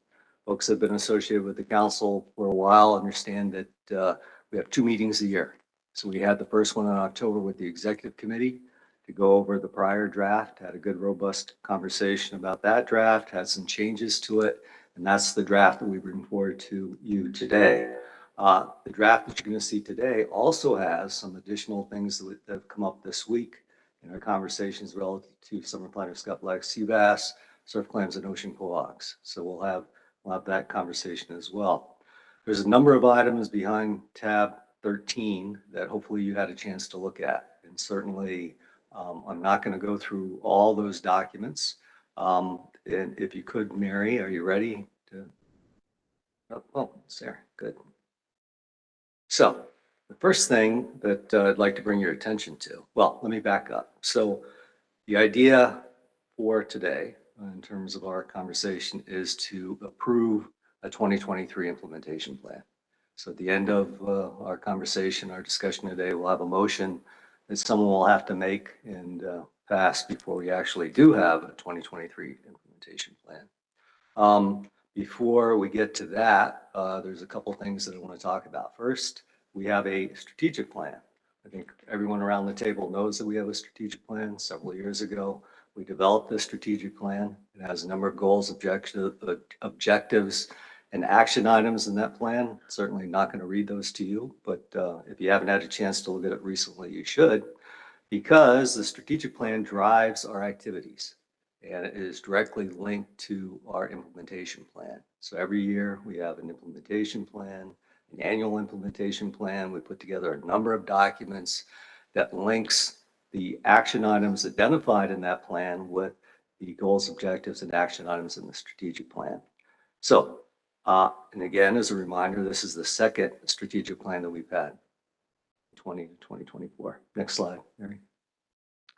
So as I said, there is a direct link between that plan and our annual implementation plan and our annual activities. The implementation plan is an important document. So this is going to be an important conversation because it's a tool that we use for planning for the year. We use it to track things as we make progress through the year. We also use it to report out at the end of the year in terms of how we've done. Next slide. So the next thing I'm going to talk about very quickly, I'm not going to spend a lot of time on this, is the 2022 implementation plan. So this is the plan that we have this year and provide you with some end of the year updates. The reason I'm doing that is not only to remind you of all the things that we got done this year, but also to set the stage for 2023. So here's the first list, council actions. There's some things there that I think you're all familiar with, including our harvest control rule that we talked about yesterday, what we call macro rebuilding 2.0 amendment that we completed. We had a lot of work that we put into the surf, climate, ocean, quag separation requirement amendment, but made a decision to postpone final action on that. We'll talk about that shortly. We continue to work on the rec sector separation amendment, and we've had some progress on these technical guidance documents in 2022 as well. Next. One of the things that we started putting on our implementation plan in more recent years is the work that staff is involved with relative to stock assessments. So these are the research track stock assessments that staff are involved with, as well as the management track stock assessments. Next. Specifications, we're all about specifications. If you look at the percentage of work associated with various things that we do over the year, most of it, over 50%, probably more, deals with specifications for our species that we manage. So there's the list of the specifications in the years that apply to those particular species. Next. We also do, so those were new ones, we also do a review. So we set specs for a couple of years and we review them. Next. There's other projects and initiatives that we're involved with in 2022, including EAFM, Management Strategy Evaluation for Summer Flounder. We talked about RSA. We are currently still involved with this, the East Coast Climate Change Scenario Planning Initiative. We heard about that today. NERA and the Data Explorer was a big project in 2022. Continue to be involved with that. We developed an aquaculture policy. We initiated the golden tilefish IFQ review. One of the other big things we did, I think folks remember this, is that we were the host council for 2022. So there's a number of activities there that were associated with that particular activity. Next. We also get involved in science and research priorities and action items, including a surf climate genetics study. We have had a lot of interest in that next item there, the Maryland Recreational Ocean Effort Video Estimation Project that Jason's involved with. We'll hear more about that in early 2023. We had 2 work groups that were active in the SSC, including Ecosystem Work Group and Economic Work Group. And we had our Joint Council SSC meeting this year as well. Next. Reviews and updates include things like offshore wind, habitat updates. Every year we also get a report out on our private rec tilefish permitting and reporting requirements. Next. We just had a good conversation about protected resource issues. Next. And we do a lot of council comments. So we provide a lot of letters to a lot of folks, including something we'll be talking about tomorrow, the Hudson Canyon proposal, sanctuary proposal. We get involved in the MFC standard reviews. There's amendments, other plans that we comment on. One of the things that we continue to pursue is an answer to that last bullet, which is that squid export issue. Remember, there was well, maybe you don't, but there was a 2020 letter that we sent to Secretary of the Interior, and we continue to pursue an answer to that particular letter. We haven't gotten it yet, but keep trying. Next. A lot of offshore wind comments. Ask Julia. Next. Any questions about 2022? Just a lot of stuff. And again, should be really proud of the council. And should be proud of yourselves. We get through a lot of things over the year, and when you see it at the end of the year, it really is impressive from my perspective. Okay. Any questions online? All right, so let's get into the draft 2023 implementation plan. And again, this is the second time that you've had a chance to look at this. I'm sure most of you saw the prior draft. Next. So basically, it's broken down into species categories. So that's how I'd like to address it this afternoon, is basically go through each one of these categories, see if there's any changes, questions, comments about those particular categories. Mary's going to help me keep track and take notes. And if there's any revisions, we'll make those changes and make sure that they're incorporated into the final draft. So first group of species, summer flounder, scup, black sea bass. In 2023, we'll be developing 2-year specifications, 24 and 25. We'll be doing the recreational management measures for those 2 years as well. One of the things that I'd like to get off our list that we haven't done recently, generally or mostly because of the lack of data, is to evaluate the commercial GRAs for scup. So that's on the list again. So I'm hoping that we have that completed in 2023. I think given what I understand we have now in terms of data, I think that should be very doable. One of the other things that's been on our list for a while is to revise the commercial minimum mesh size regulations for those 3 species. So remember a number of years ago, we talked about having a common mesh size that for the 3 species instead of 3 different mesh sizes or regulations related to mesh sizes. So we're going to continue to pursue that. We actually had a project that we supported I can't remember, a couple of years ago, maybe 3 years ago now, had a report out on that, but never took any action on it. So there's still some work to do. You note, there's a note there in red that we'll get to next that relate to our conversation yesterday related to rec reform. So we'll put that, park that temporarily. One of the other things we did or plan to do in 2023 is facilitate development of the AP fishery performance reports. We're going to do, we continue to support the Black Sea Bass Research Track Assessment and support 2023 management track assessments for the other species. So well, let's go to the next slide, Mary, and then shut up. So here's where we may want to have some conversation. So based on what we talked about yesterday, relative to rec reform, where we're at with the harvest control rule, these are the things that we have on the list. Number 5, initiate development of an action to replace the harvest control rule. We have to do that because we have a sunset clause in the framework that is currently working its way through the system. So that's something that we definitely have to do in 2023. The other thing is, based on conversations yesterday, there is a desire to continue the development of an amendment to consider recreational sector separation and recreational catch accounting. Number 7, we took out because basically we think those are covered in number 5 and number 6. So we don't think there's anything left that we need to deal with in 2023, given our focus on the harvest control rule, things associated with that, as well as the amendment relative to sector separation and recreational catch accounting. One of the questions that, one of the comments that we had yesterday is that we may want to consider, and this was a point brought up by Adam, a framework to allow quota transfer between commercial and recreational sectors for those 3 species. That's a controversial and somewhat difficult topic. Certainly is something that we could put on the list. We're proposing that that be added to possible additions, if in fact that's something that the council wants to do.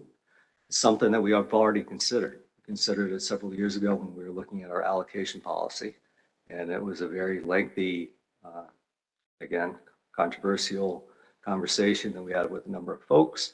Decided not to do anything with that relative to an actual proposal for a management for any regulations. So here's what we have for summer flounder scup black sea bass. What I'd like to do now is open it up for questions and comments. Ideally, we'll get through these and basically you'll give me an idea as to whether or not you like the way that this is set up now or propose any changes. Questions, comments? Adam. You weren't expecting me to raise my hand, were you? I was. So with the conversation that we had yesterday, in an effort to help you and staff, I'm wondering if we have some discussion about creativity here, starting with continued development of the amendment to consider recreational sector separation. I think the conversation yesterday made it clear that the priority for that would be for separation of measures. I don't know the answer to the question whether that aspect alone, since we're doing that already for some species, rises to the amendment level, or whether if our focus for 2023 is on that, whether we could trim the amendment back to framework. I also wonder if, given that the intent of the quota transfer was to help with some of the catch accounting, it's obviously different, right? We want to make sure we're getting good data out of the recreational sector, but then we have the issue of we've got data, potentially unused catch, particularly in the scup fishery in recent years. If we had a mechanism to reconcile that administratively, it might take some of the pressure off.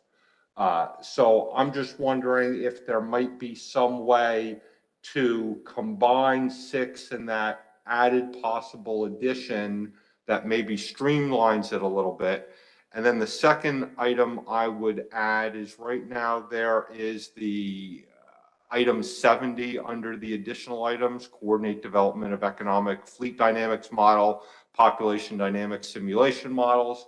I'm just wondering if, given the discussion we had about what's currently best available science, how we intend to use things, if now is the right time to have the discussion. Does that item already fit into number 5 that's here potentially, or not? So there's a lot there, Adam. In terms of the last point, I think I'd like to reserve the conversation about that when we get to possible additions. So we'll bring that back. We'll have that conversation in a minute, several minutes. Because I don't think it fits well, from my perspective, in number 5. I'd like to keep 5 just with a focus on the recreational harvest control rules. So there's a complete understanding that we are working on the development of an action to replace what we currently have in place. That's my view. If we, regarding your first proposal, which is to combine the bullet there relative to the framework with number 6, that to me would be, you could probably characterize it as a poison pill. Once that goes into that particular discussion, you're going to have a much lengthier conversation, discussions, public meetings. There's going to be a lot that's going to have to happen, and it might, in fact, I would say, would definitely slow down the development of that amendment. So I'd like to keep it separate. And we've talked about the fact that that is something that's frameworkable. So we could easily, if in fact we had time, initiate a framework to allow for that quota transfer discussion to occur. But I think from a perspective of workload, staff responsibilities, understanding what we need and what we can get done in 2023, this is probably the best way to handle that. Adam. Again, given the discussion yesterday about what we want to do with the sector separation as a priority, do we think that separation of measures rises still to an amendment level, or is that a different, is that frameworkable? Is there some other mechanism for place where maybe what we need to do is separate 6 into 2 items here, because we're changing the scope of recreational sector separation? So, yeah, thanks, Adam. I think the best way, the easiest way would be to say continued development of an amendment/framework instead of recreational sector separation. And that gives us that possibility. And that, once we get through this, we'll have the conversation with Garfo at some point in the not too distant future as to how exactly we want to handle that, what's appropriate. Because I'm not sure. I can't tell you today whether or not we're definitely going to stick in the amendment category or if we could move it to a framework category. So I think if that works, we could easily make that change. And that works for me. And then the last point I would have is the discussion we had yesterday about focusing efforts to set the timeline, look at the inputs for the RDM that we're using. Do you see that as already falling under the items that are here as part of the specifications management measures already? Or do you feel that rises to a level where it needs its own bullet point? yeah, I think we have it covered.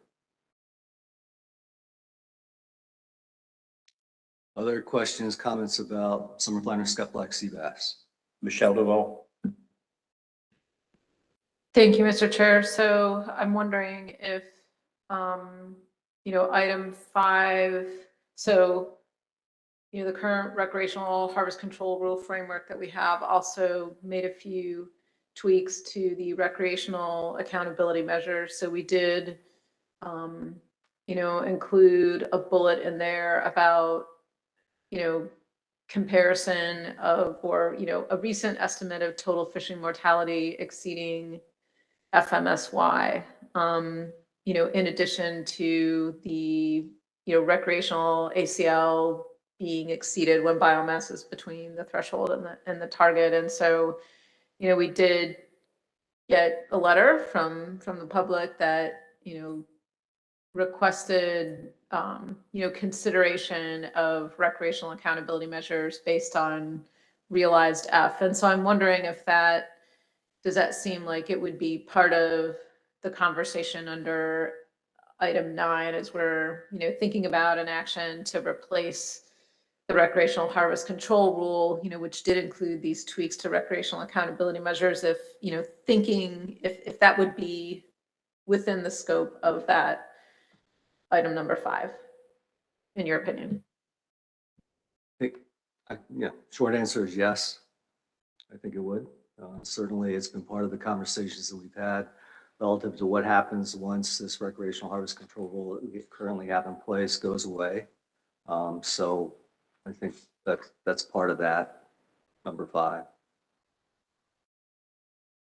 And then I guess my other, just a note that, also under possible additions was something that was added last year about, exploring the use of unused ACL carryover for the council's fisheries after we'd had our conversation about, sector allocations. And so I think, this possible addition of, the quota transfers is somewhat related to that, so I guess related but different. I mean, there's the potential that if the council were to, add this framework with respect to quota transfers, maybe there's room in there to consider quota carryovers or ACL carryovers. And I just throw that out there for consideration. Like if you're going to go down the road of tackling that workload, maybe you tackle both pieces of it. Thanks, Michelle. Yeah, it's that particular item is still on the list of possible additions, right? So if you go down, folks are interested, it's there. Certainly that could be part of that framework if we got into this framework. Remember, possible additions is exactly that, possible additions. And we've talked about this before. When we look at the document, when you look at what we're proposing for 2023, that's a full plate, what you see in front of you. Occasionally things fall apart. We need to be very adaptive, right, in terms of workload and responsibilities. Something blows up and all of a sudden we have another priority that we didn't anticipate. And that causes delays in other things.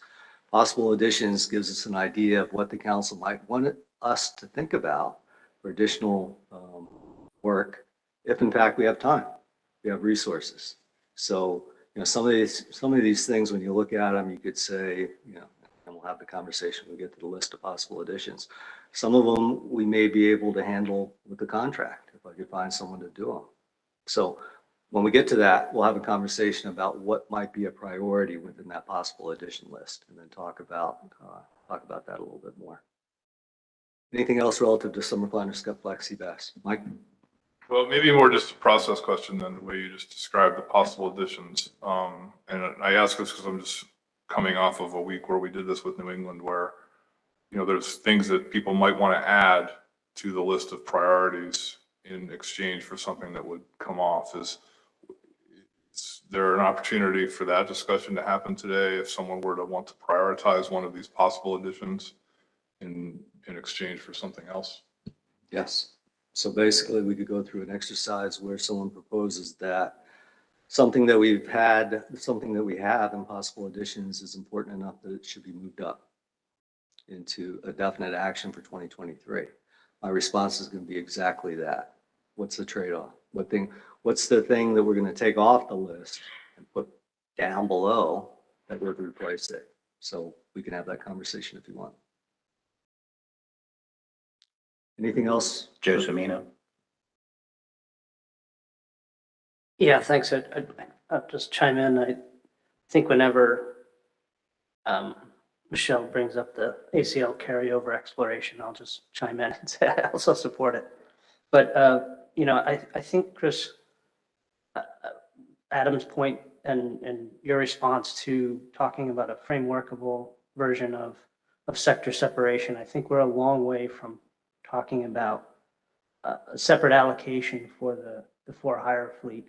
And so I think putting in the potential to kind of separate those paths out would be very helpful for this plan. And then in the future, you mentioned a poison pill, but as we brought this forward, we've heard a lot of comments from the commercial sector, very supportive of this idea of sector separation with the for-hire fleet. And I think there will be eventually a tie-in between the idea of quota transfers between the commercial and rec sector and the idea of perhaps a separate sector allocation for the for-hire fleet. To me, that's down the road. To me, that discussion on sector separation, there's a lot of other issues that we have to deal with at the state and federal level. But, talking about possible differential regs is something I hope we can move forward with more quickly.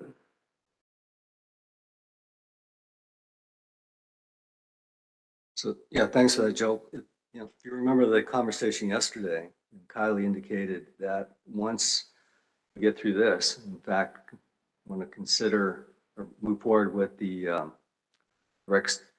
continued development of an amendment to consider recreational sector separation. First thing we're going to do is scoping, right? So some of the issues that you just brought up might come out in scoping. And we may then, as we look through it, as we start sorting out the list, say, you know what, this one particular item, whatever it might be, may be something that we want to handle right away. We may want to handle that through a framework. So we have the flexibility to be able to do that. Alternatively, we may have a whole long list of things that we really want to address through a more thorough amendment process that would take several years. Again, that's going to be up to the council. But given that this is relatively stale now, even though the council and the board agreed to do it several years ago, we really do need to go through that scoping process to see where we're at. Okay, other questions about summer flounder, scup, black sea bass before we move on, or comments? So based on the conversation, we have a good list for those 3 species, and could Mary move on to what's next? Bluefish. So bluefish, relatively straightforward, 2024, 2025 specifications. Obviously, we're going to have to do recreational management measures as well. We're going to support the 2023 management track assessment. So looking forward to seeing what that looks like for bluefish, as well as the AP fishery performance reports. Note that the deliverables that we talked about in the previous section will also address some of the bluefish recreational management issues as well. Any comments, concerns, questions about bluefish for 2023?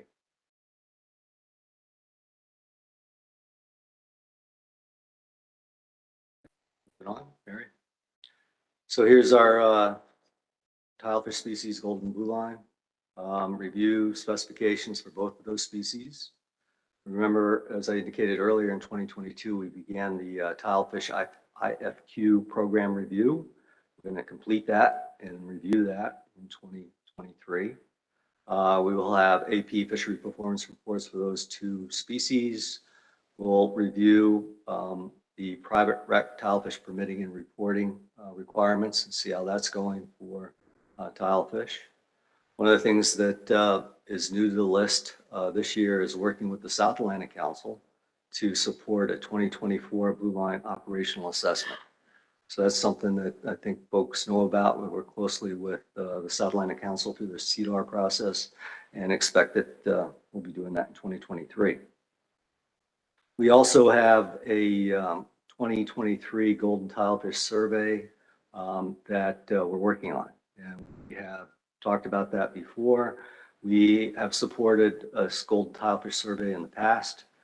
We are planning to basically support it again in 2023 and have worked out a number of things relative to logistics and survey methodology and funding. Also, we will be supporting the 2024 Golden Tilefish Research Track Assessment. Anything relative to tilefish? Any questions, comments, concerns?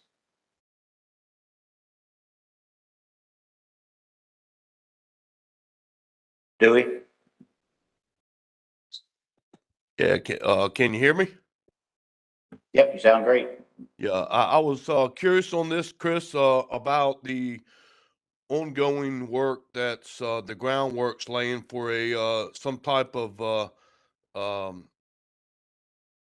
survey work for blue line tilefish or a blue line tilefish survey. I guess that, and I also believe that the 2024 blue line operational might be 2025. I think we might have to check that, or I might be wrong, but I was just curious about that. How would that, is it need to be a further working for the blue line survey work, to the groundwork to be laid before that could be done or looked at? So thanks, Dewey. I think, as you know, we started having conversations, staff has had conversations relative to a blue line tilefish survey to support the operational assessment. I think it's still as 2024. I don't know if Hannah can come to a mic and tell me whether that's true or not. Yeah, that's still the plan. We'll start working on it, I believe, at the end of 2023, and then it'll probably carry over into the next year. But it's still planned for 2024. Okay. And then, Dewey, relative to supporting a blue line tilefish survey, we are still exploring that possibility. And Hannah has been having conversations with a number of folks, I think including you, relative to how that might work. But I think that would be something that we would want to support. So stay tuned. Hannah and I talked about maybe having some additional information for this meeting, but it's too early. And we expect that in February, we'll have a conversation about that. Thank you. Anything else on tilefish? Okay, moving on. Mackerel, squid, and butterfish. So there's quite a bit there. First thing on the list is number 23, initiate an amendment to address the disapproved portions of LX permit amendment. And then in parentheses, pending. And that is there as pending because we are going to have a report from the School Mackerel Butterfish Committee tomorrow. Peter's going to give us a report as to what they recommended the council do on this particular topic. So we have talked about this at staff level. We believe, at least based on our understanding of where we're at, that this is a good idea. Therefore, it's still on the list. However, what I'm saying to you today is basically tomorrow, after you hear the committee report, you may decide otherwise. So if that happens, even though we've had approval, hopefully, of a 2023 implementation plan today that has this in it, we may say tomorrow, take it out. Okay, so that's the pending part of that 23. And I want to stop there because that's probably the biggest conversation point in the list, this junction. Peter? Thanks, Chris. So, yeah, we are going to receive that report tomorrow. There were two motions. One specifically addresses the disapproved portions of the ELEX permit amendment. But the second motion, the second motion may not fall under that category. And if it's determined that that second motion needs to be elevated to the this list, would we need a 2/3 majority vote in order to be able to do that? Good question. I would have to turn to our attorney and ask him. So Peter, you're gonna have to restate your question. Peter, can you restate your question for John? Yeah, sorry, John. So there was two motions that are going to come up tomorrow. One of them directly pertains to number 23 on this list. One of them may not pertain to number 23 on the list, and we may want to add it as initially as a framework, but it doesn't really have to do with the disapproval of the ELEX permit amendment. And my question was, if we were to add that tomorrow, would that require a 2/3 majority vote by the council to elevate that onto this list?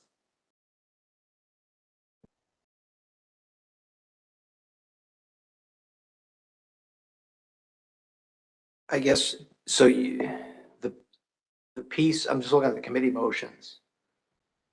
The piece on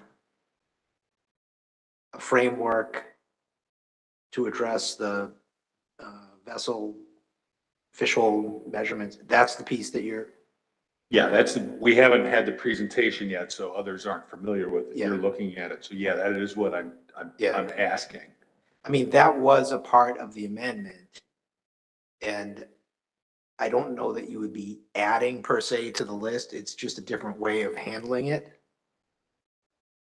Peeling it off as a framework as opposed to dealing with it as an amendment. Yeah, I'm not sure that would rise even to really, I don't know, Chris, how would you handle that in terms of during the course of a year when you have an implementation plan, if there's a decision to modify something from a framework to an amendment or vice versa, would you consider that a modification of the, I mean, to me, that's just how you're implementing what was the general direction of your implementation plan. So we have, it's the latter. Basically, just do it. But if anyone's uncomfortable, another way to think about this, another way that we could do this is not approve the implementation plan today. Do it tomorrow after your committee report. But everyone would have to behave themselves and not go back and talk about all the other things that are on the list as well, right? So if we want to do it that way, if people are more comfortable with it, folks are more comfortable with that approach, we could do that. Just wait till tomorrow. I can't guarantee what others are going to do tomorrow. I can't. But I'm just wondering if that tweak. Yeah. So I think that if we move forward with it the way it is today, approval of the document with the changes that we make today. Tomorrow, we have a conversation that may change something within the document. We'll just note that and say this changes our 2023 implementation plan based on the conversation we've had, tomorrow. My perspective, we're fine. Mike Loisi. Yeah, thanks, Mr. Vice Chair. So, yeah, it sounds like you guys have a plan. My suggestion would be to potentially add, so when Chris mentioned number 23, he spoke to the pending action as something that has not been discussed yet. Is there a way that we could add another pending action and base that pending action on tomorrow's discussion and whether or not it moves forward or not? That's kind of what I was thinking, but so the problem, Mike, I'll ask you, Chris. Yeah, go ahead. So the issue is that we haven't had the report from the committee yet. And we chose not to have the committee report today because there's a number of items within that report that will take a little bit of time. So, probably I would guess Peter tomorrow will be talking about that report for a good half an hour. So trying to avoid that conversation today to get through the 2023 implementation plan. But I think we do have a plan for how we can deal with it. I'm comfortable with it.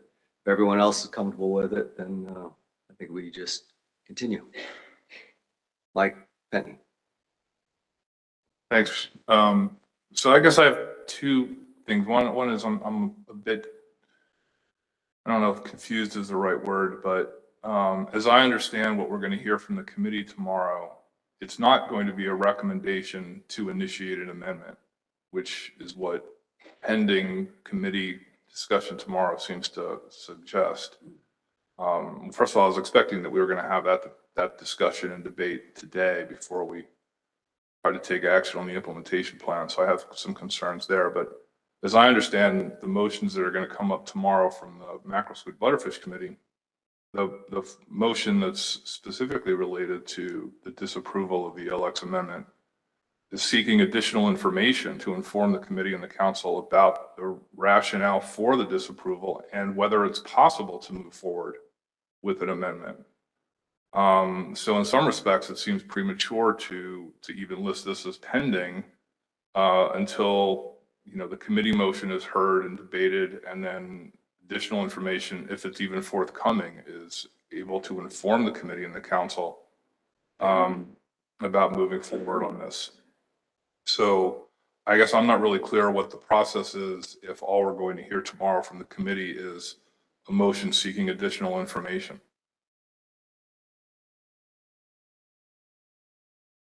So given those comments, another way to handle this is to delete 23 for today's approval. And tomorrow, have the conversation with it, after we get the committee report and decide what we need to add to the 2023 implementation plan as it relates to the LX permit amendment, if anything. Another way to think about it. That may be the most straightforward way to deal with it, given Mike Bentley's concerns. Like, yeah, I mean, maybe there's a middle ground, which is to move it from where it is in the document now to, the list of possible additions. That way, once the committee's motion is heard and voted on and additional information, if it's forthcoming, is provided, and the council and the committee can debate that and then make a decision to move whether or not they want to move forward. And it would also maybe address the comments from Peter Hughes that, there's I think two overarching issues. There's the sort of underlying issues associated with the ILX permit amendment that drove the disapproval. And then there was a sort of an add-on that related to the fish hold measurements that could be severed from the other portions and addressed through a different framework action or some other action. I think that's, those are both relevant for council debate. So that would be a third option.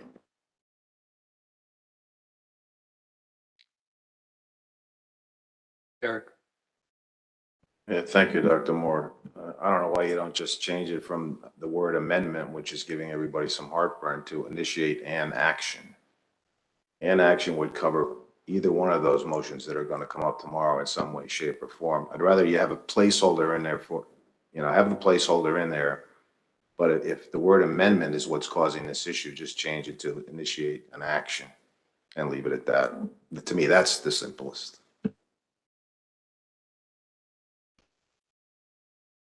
How do folks feel about that?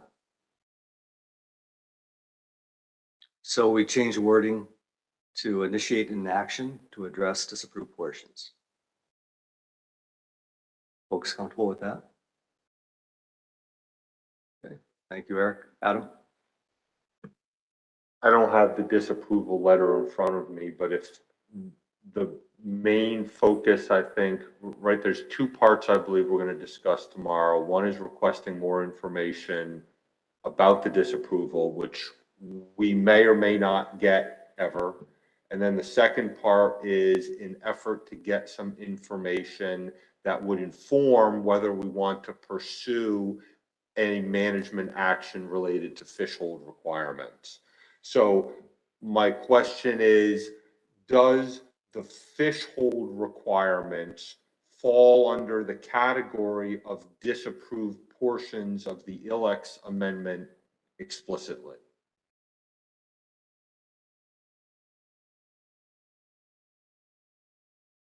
Mike?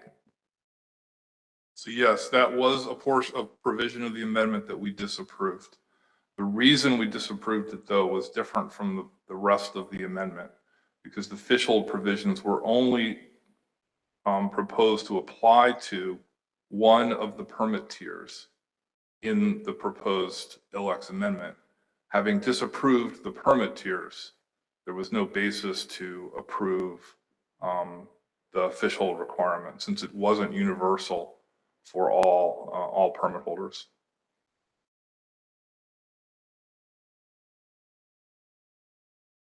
Okay, thank you. So we made the changes, or we made the change to the language in 23. Initiate an action to address disapproved portions of LX permit amendment. Looking around the table, I don't see any additional concerns related to that wording. So we'll move on. 2024-2025 Atlantic mackerel specifications. We'll be doing those, as well as 2024 through 2026 longfin squid specifications. Reviewing 2023 specs for ILX, developing 2024 to 2025 specs for ILX, reviewing 2024 specs for butterfish, reviewing 2024 specifications for chub mackerel, doing fishery performance reports for all those species, as well as supporting a 2023 management track assessment for mackerel and squid, longfin squid. Any questions, comments, concerns relative to the list? Mike Benton? Sorry, Chris, I'm going to go back to item 23. Changing the item or subject from amendment to action, that seems okay, but the pending was dropped. And I remain concerned that this being on the list in this form seems to commit the council to addressing this or doing something in 2023 to address at least some portions of the disapproved permit amendment before the council has had an opportunity or had any discussions about the disapproval, about the issue, without having heard from its committee which discussed this. It just seems premature to commit the council to address this prior to any discussions. So thank you. One possibility before I go to Eric is that we do what you suggested earlier and put it in possible additions for today's conversations and approval. So we'd leave the language the way it is, initiate an action, take 23, put it in possible additions, take it off this list here, And then tomorrow, depending on what we do as the council, move it up, back up into the list, or leave it down in possible additions, or delete it entirely. But that would be pending our conversation tomorrow. So I think that would address Mike Pentney's concerns. Eric? Yeah, but any action also has a no action alternative. I'd rather you keep it as a placeholder. Joe? Yeah, I'm going to agree with Eric, or just because it was on the draft version, if it went into possible, then it wouldn't fall into the horse trading. We have to take something else off to get it back on. Would be my only comfort zone with it being possible. But I agree with Eric. Just because we're putting it on there, as you said, we need to be flexible. It might come off in the other direction, like many other things may come off during the year.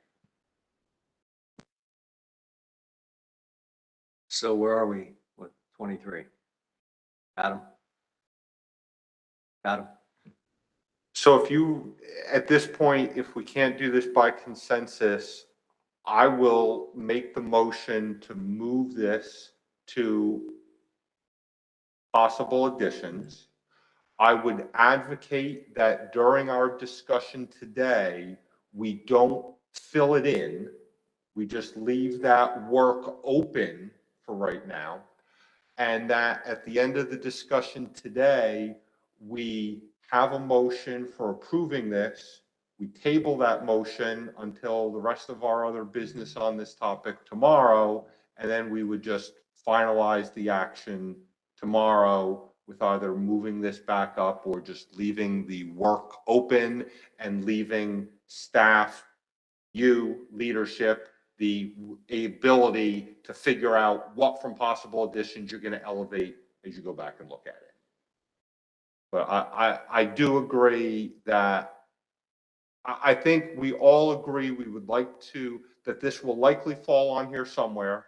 But I also agree with the sense that it's just bad form to go ahead and do it today, in my opinion.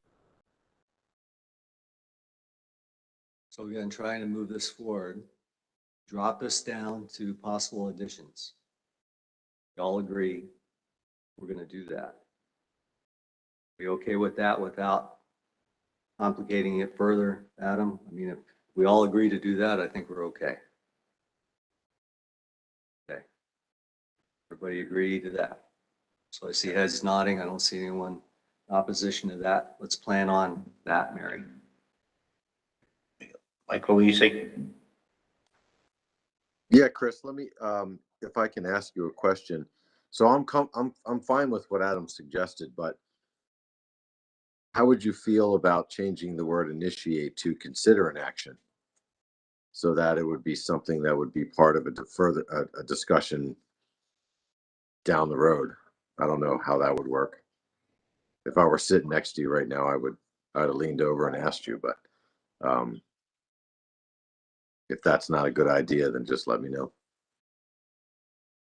I don't think it's a good idea. Okay, perfect. Yeah, I'm comfortable with it. Okay. All right, so we agree, and we have comment from the audience. Hi, Drew Minkiewicz on behalf of the ELX Coalition. I have a question first. What is that was just agreed to? Because it was never put up on the board. There's no writing, so it's a little confusing as to what was just agreed to. So we are trying to get through a conversation relative to the 2023 implementation plan and get approval by the council today relative to that plan. In order to get approval by the council of that plan, the 2023 implementation plan, we need to move this particular item down to possible additions, which is a category that we'll be talking about here shortly. And that would be pending our conversation tomorrow. We get a report from the Squid Mackerel Butterfish Committee on this particular issue. So that's the complication. Ideally, we would have the committee report out and get that, and you get through that, and then it's a bit of cleaner conversation, but it's a little complicated because of that. Well, wouldn't it be more appropriate then to have a motion than table it to a time certain? We get to the point where the council needs to make a motion, that's something that we can talk about. Okay, and then to that point of the time certain when this is being discussed, we're here today because we thought this was going to be on the agenda and be discussed. So it's going to be difficult to do tomorrow. I mean, this is a public meeting with a public agenda. Staff informed us via email and in conversations in Newport to be here today to discuss this. So now for this to be changed at the last minute is very difficult because, you know, we have plans and the weather is not great tomorrow. And there's a lot of reasons why this now becomes very challenging to be able to in person. And while there might be a remote option, we all know that in person versus remote is not the same. So I'm concerned that this is being changed in this manner.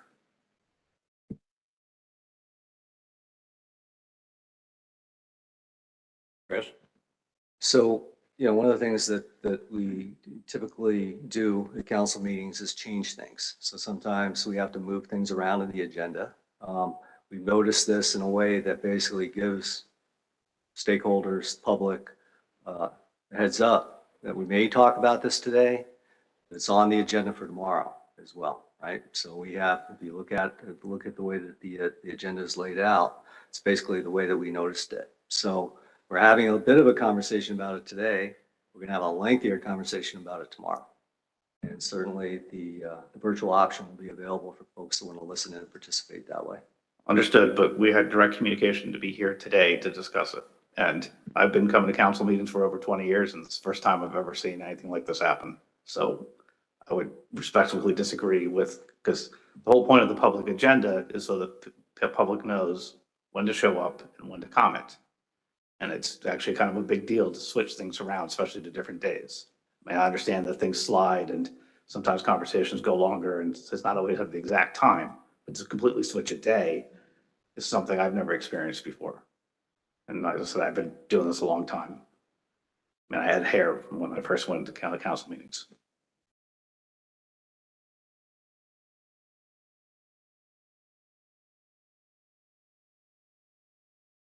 Anything else on squid mackerel butterfish? Okay, you, put on. Okay. River herring and shad, we have developed 2024-2025 cap, and parenthetical there is paired with Atlantic mackerel specifications. So this is something that we've been involved with in the past and what we plan to do in 2023. Questions, comments about river herring and shad? Pam?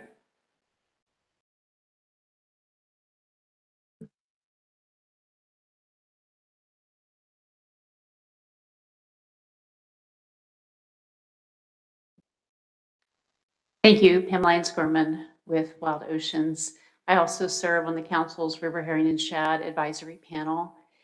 And so I put in a letter in the supplemental comments, providing a few small recommendations. And one of those was directly related to this particular item in the implementation plan.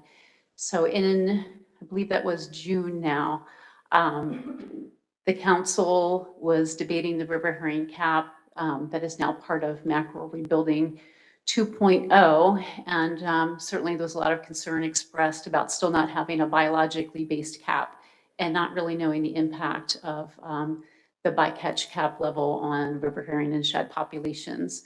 So at that meeting, there was a recommendation to ask the Atlantic States Marine Fisheries Commission, who they had started a new river herring benchmark assessment process, to add a term of reference to that assessment to investigate a biologically based cap.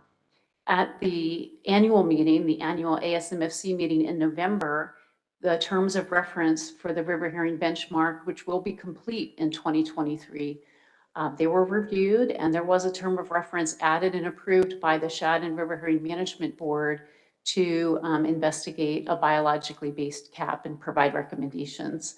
So my request to the council is to provide some clarifying language here instead of having kind of a cap that maybe goes from 2024 to 2025, to recognize that your recommendation to the commission came to fruition, and there is this work underway, and we do expect that assessment to be complete in 2023, and we should be incorporating that advice into caps that we set in the future, or certainly investigating how we may do so.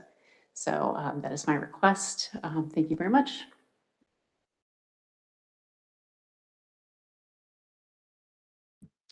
Additional questions or comments on river herring and shad? Sarah Winslow. Thank you, Mr. Chair.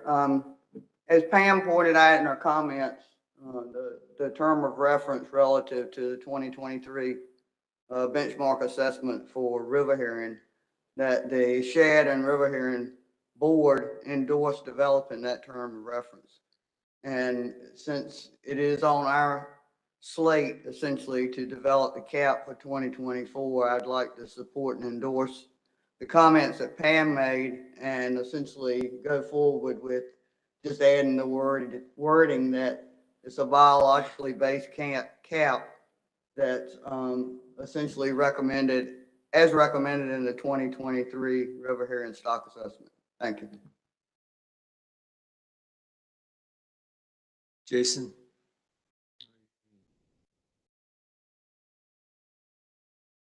So I'd like Jason to weigh in here, given his involvement with the with river herring and shad in response to the proposals. Jason?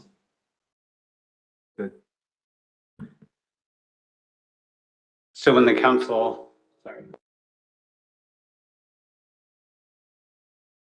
when the council sets the cap each year, staff usually brings kind of a variety of information. In the years when we set the cap, you know, oftentimes that involves reaching out to some state partners, the commission for updated information.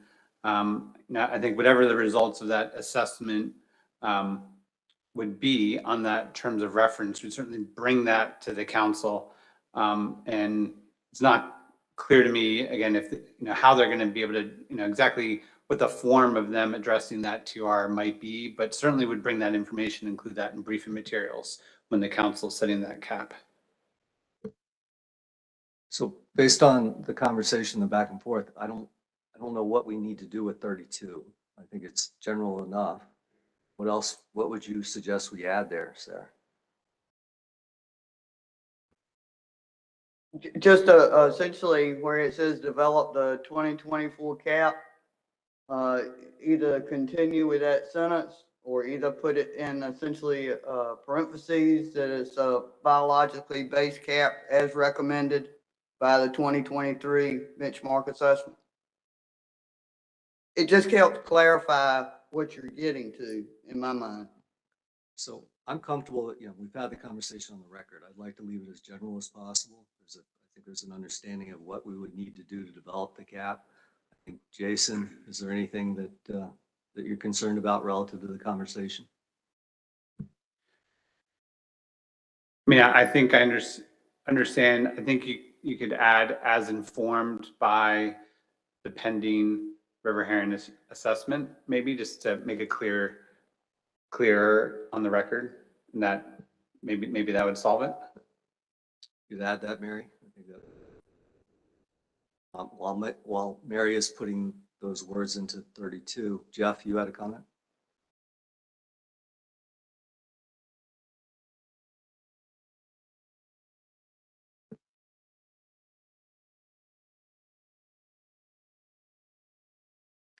Thank you, Chris. Thank you, Mr. Chairman, members of the council. I'm Jeff Kalin with England Fisheries in Cape May, New Jersey. And, you know, this idea of the biologically based cap has been around for a while. And I think, you know, we've supported the concept in the past. I'm not sure that Pam and we look at what that means in the same light. However, we've been talking about river herring together for a long time. And so she appended a paper with her comments that looks at data from the shoreside monitoring program that was in place for a number of years, originally funded by ACCSP. It was also funded by the state of Maine. It was funded by the Herring RSA program over a period of time. And of course, the herring fisheries quotas have gone down by around 90% as a result of poor recruitment. And the paper that she appended speaks to some really interesting research that's going on about single nucleotide polymorphism genetic baselines to try to figure out where the fish come from. And that's okay. I mean, 34% from Block Island, 66% wasn't from Block Island, 22% from Long Island, 80 something percent not from there. There's a lot of alewife in the system, and Jason has brought that information to you, particularly about the trends in the offshore biomass. We can't really avoid these fish. We're going to run into them. And what we mean by a biologically based cap is some kind of, a cap that looks at the relevant mortality on river herring from a variety of sources. And I have another paper here that I'll make sure that the council gets. I talked to Dr. Hare about this at length last night. And this paper is a review of the river herring science in support of species conservation and ecosystem restoration. And it focuses on the work of the TUG, the Technical Evaluators Work Group, Technical Expert Work Group, which Jason was the committee chair of, and it was something that we launched here, I think actually in my first council meeting in 2013, that would continue to focus on the health of the stock and, create a kind of a collaborative relationship between the industry and the states and the commission and so forth, because after all, the commission manages the stock, and that was back in the stock of the fishery discussions, if you remember that. And I think two or three of those lawsuits have since been dismissed, so we are where we are. But what I wanted to point out, there's a table in here that gets to this relative risk factor, and I'll make sure that you guys all get this, and gals get a chance to see that in time. So there are a number of areas that are mentioned here. Incidental catch, so they give things a range from like 2.5 to 3, which is, kind of a narrow range, but incidental catch is 2.5. The areas that are higher in impact than incidental catch include climate vulnerability, dams and other barriers, water quality, water withdrawal, federal regulations, and state regulations. And what we mean by biologically based cap is what is a responsible amount of removals, assuming that we have to eliminate bycatch to the extent possible. We're all about that, relative to these other sources. And, frankly, I'm surprised dams are only at 2.9 because habitat is where it's at. So I wanted to make those comments. Striped bass predation, for example, is not on this list, which I think is probably pretty relevant. The paper that Pam referenced was discussed last week at the New England Council. And so that's why we're interested in the biologically based cap. I don't have any problem, frankly, after dealing with this issue. This is what, 2013, this is the 9th year that we've done this every single year. And we don't have a fishery anymore. So to this point, and I give the council credit, both councils have kept the caps where they are.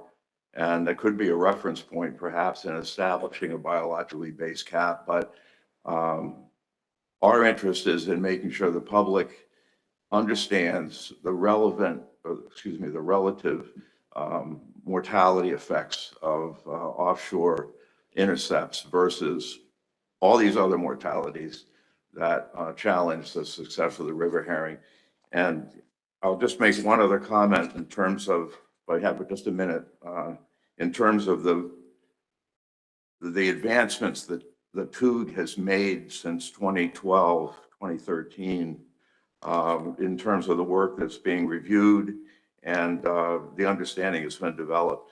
An increasing trend from 2012 to 2017, in 2012, there was one river system increasing. In 2017, there were 16. Decreasing trends in 2012 was 5. In 2017, it was 3. Stable or no trend in 2012 was 9. In 2017, it's 18. And unknown trends have declined from 40 to 17. So there's been a tremendous amount of information, understanding about how to protect these animals throughout their range. And, you know, my point is, we're not the big problem here. And, but it's easy to come here because you guys manage fisheries. So this is our lot in life. But I just wanted to give you a little bit of insight into our perspective on the issue. Thank you. Thanks, Jeff. Bob Beal. Thanks, Dr. Moore. Can you hear me? Yep. All right, great. Now, just two quick caveats about the work and the benchmark stock assessment that ASMFC is working on and the term of reference that has been talked about. You know, there's kind of a qualifier on that term of reference, if possible. So, you know, the technical committee and everybody working on the benchmark, or they're going to do everything they can to satisfy that and provide that guidance relative to the river herring cap. We'll just have to see how that goes. And also, you know, the work that's being done is only for river herring. It won't help inform a shad cap. So, you know, if the council wants to look at these separately, we'll only sort of have half of the information this go around, and the next, or if we find a methodology that works for river herring, we can apply that to shad, but it would be, you know, a couple of years down the road before we could complete that work. So I just wanted to, you know, get those two caveats on the record as this discussion goes on. Thanks, Bob. Scott? Thanks very much. Quick question is development of this cap solely informed by the river herring assessment, or are there other components? Jason? I think there are usually a variety of components.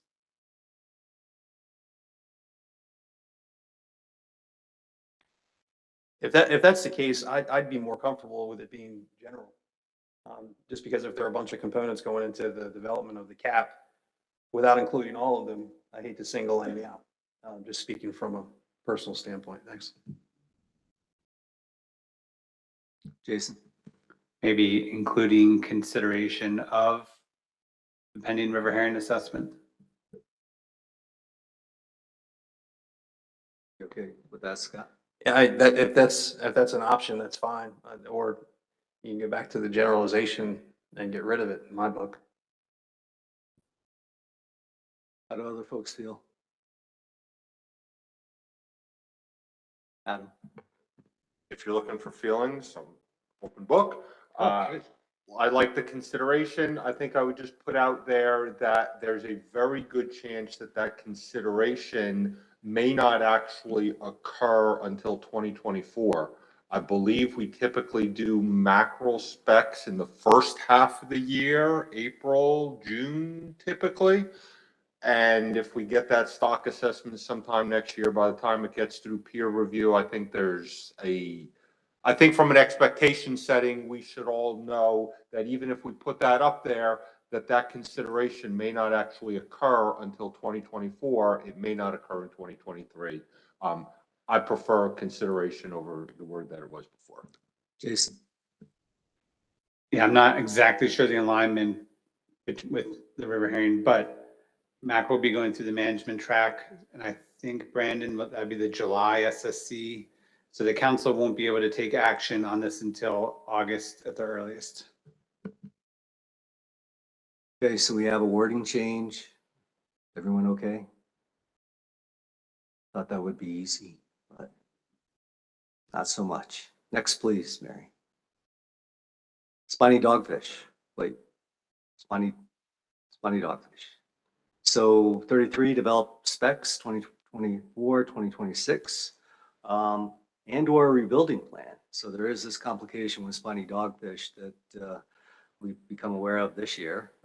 It could include possible changes in trip limits, and all that will be dependent on the outcome of research management track assessments that we will be seeing in 2023. Facilitate development of a spiny dogfish advisory panel, fishery performance reports, and support the management track assessment for spiny dogs. Any questions, comments, concerns about that list?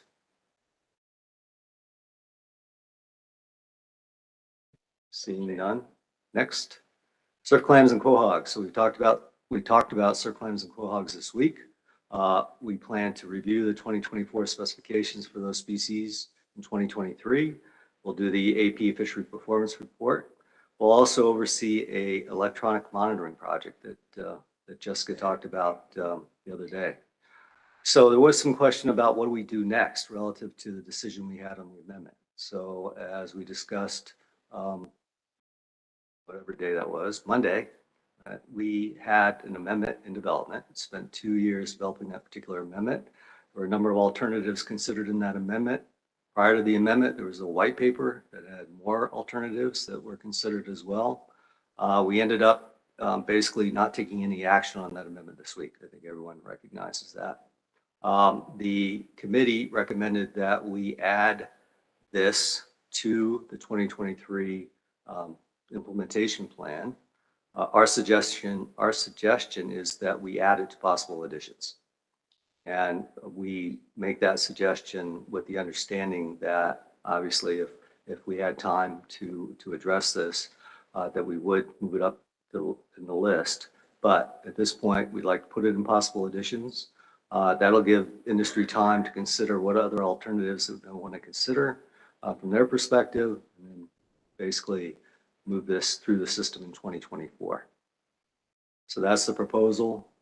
Questions, comments, concerns relative to the proposal? Mike Bentley?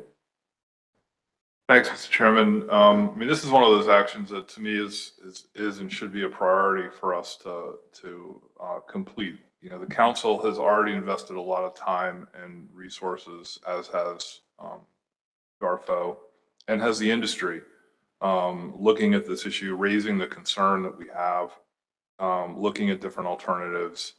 And I think just putting it on the list of possible additions and for something that might get picked up in 2024, I think does a disservice to the industry and frankly leaves them at significant risk because the regulations that we need to address to accommodate their current operations and practices are going to remain on the books until this council takes action. So I'm not sure if this is the time to try to do this or later, but I really think this needs to be, unlike the ILX permit amendment, I think this is something that we need to commit to address in 2023. Other questions, comments? Joe? I just want to agree with at least half of that statement. I think we have to put some effort into this, Chris, only because we don't have a clear path forward. So I think that we really need to spend some time thinking through what is the best thing for industry at this time. And so I hope that we can move this onto the list and at least take some time with it. So, when we were thinking about this and, to be direct, we spent a lot of time on this amendment for basically, no action, which is never where you want to be. You want to get to the point in the process where if you're having committee, AP meetings, discussions with industry, discussion with the public, that there's an indication that none of the alternatives are going to work. So I'm not sure where the disconnect was and why we got so long down the path that in fact we were considering a complete document this week for action and decided not to do anything with it. So then the question becomes, as Joe indicated, what do we do next? And from our perspective, giving industry time to think about it, think about what alternatives could work from their perspective would be the best way to go. Because just saying, hey, staff, get out there, start figuring out some other alternatives, start doing some other things, I'm not sure where that's going to get us. And I don't want to waste the resources on something that is so uncertain. Again, to be very direct, we spent a lot of time. Council resources were involved in the development of that amendment, didn't get us anywhere. So with that, other questions, comments? Peter? Thanks, Chris. We kind of went through it. It seems like so simple, but it's become very complicated in its process, and that's not to diminish the work that went into it. it was what became apparent after the work that went into it to the industry that came and vocalized their concerns to the committee, and that the committee ended up and the council ended up where we were on Monday. But I don't think it's fair to the industry to maybe send a message to National Marine Fishery Service that we're going to drop this, because we're not. We brought it, it was brought to our attention by the industry a number of years ago, and it's taken us a long time to get up to speed. You know, I believe that the public hearings only took place in October, where this became apparent. It's December now. So that's pretty quick turnaround on that. But I don't think that it's fair to the industry that we remove it from, our priorities. And really kind of indicate to NEMS that it's being removed from the priorities. So, well, we're not going to work on it anymore. And I just don't think that that's a good signal to send the National Marine Fisheries Service when the industry itself wants to continue to work on this. So, thanks. Thanks, Peter. Sam Martin. Thank you. Sam Martin, a member of the clam industry. The disconnect is because we weren't completely involved in this process. And there's one point that we've been trying to say the entire time, and is that we are in legal jeopardy if we do not do something. If we wanted to get rid of this, we would have voted for no action, status quo. We didn't do that. We need an answer, but we need to be involved in that answer, because none of the alternatives would take us out of that legal jeopardy. So there was not a lot of time put into this. There was not a lot of collaboration put into this. And we don't want to see this get dropped. It seems as though, with all due respect, the clam industry becomes the redheaded stepchild, because we've been trying to fight for this council, to fight for this industry for quite some time. Nantucket Shoals, this issue. It's a lot of issues that are coming up where we're just on the precipice of being able to stay in business because of the CPUE. So we really need some action taken. We need to be collaborated with. We need to be listened to. It's very interesting to me that this council would want to continue to take up an issue that's been disapproved by National Marine Fisheries Service, but not take something up that they're recommending that we move forward with. You guys really need to start listening to us. I believe you want to, but there's a disconnect somewhere. And I'm not sure where that's at, but we definitely need help with this issue. Otherwise, we're going to stay in this legal jeopardy. And at some point, one of these things is going to put us out of business.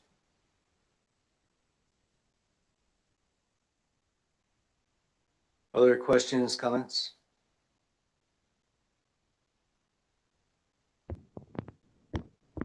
Michelle.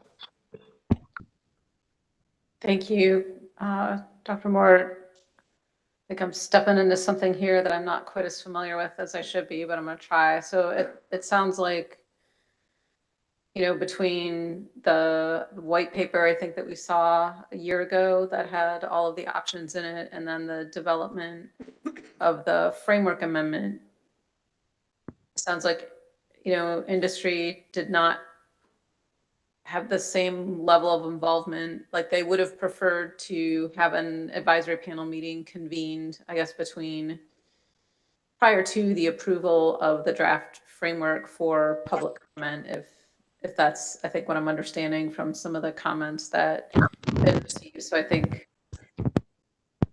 it sounds like there were some, based on the comments that we heard on Monday, that, some folks initially thought that some of those alternatives in the white paper would address the issue, but upon further consideration, and I think, it sounds like perhaps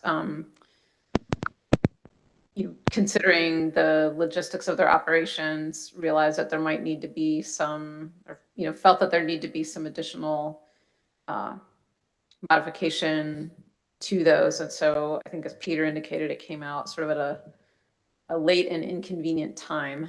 There's been a tremendous amount of work put into this. I agree, staff's done an amazing job. And, I don't know if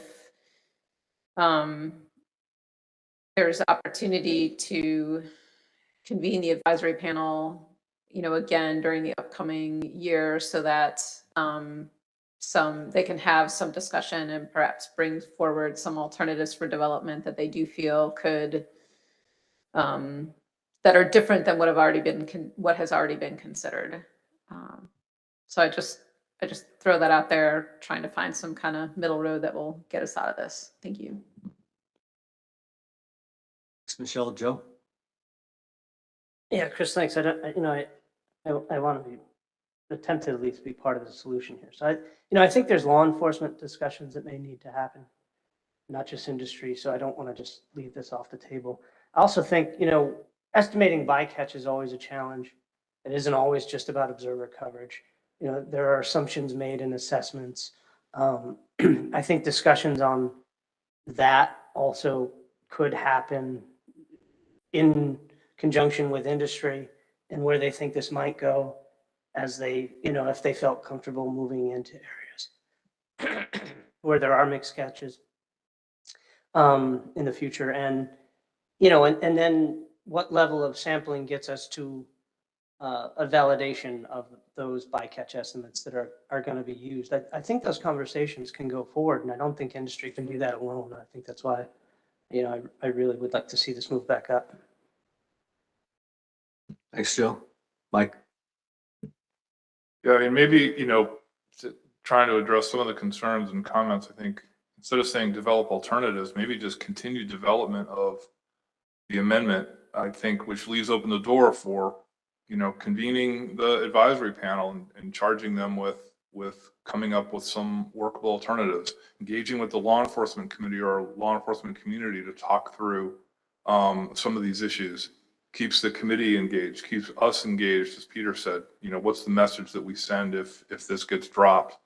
I think this is really important, and I think it's something that we need to keep on our plate and keep and committing resources to. I really don't want to be here in a year having to argue again about whether this is something that we should discuss and debate in 2024, for possible implementation in 2025, when we could be working on this during 2023 and hopefully make meaningful progress with the collaboration of the industry who, Sam Martin's here and others were here the other day. I think there's a commitment on the part of the industry to work with us and try to come to a good solution. Thanks, Mike. Dave Wallace?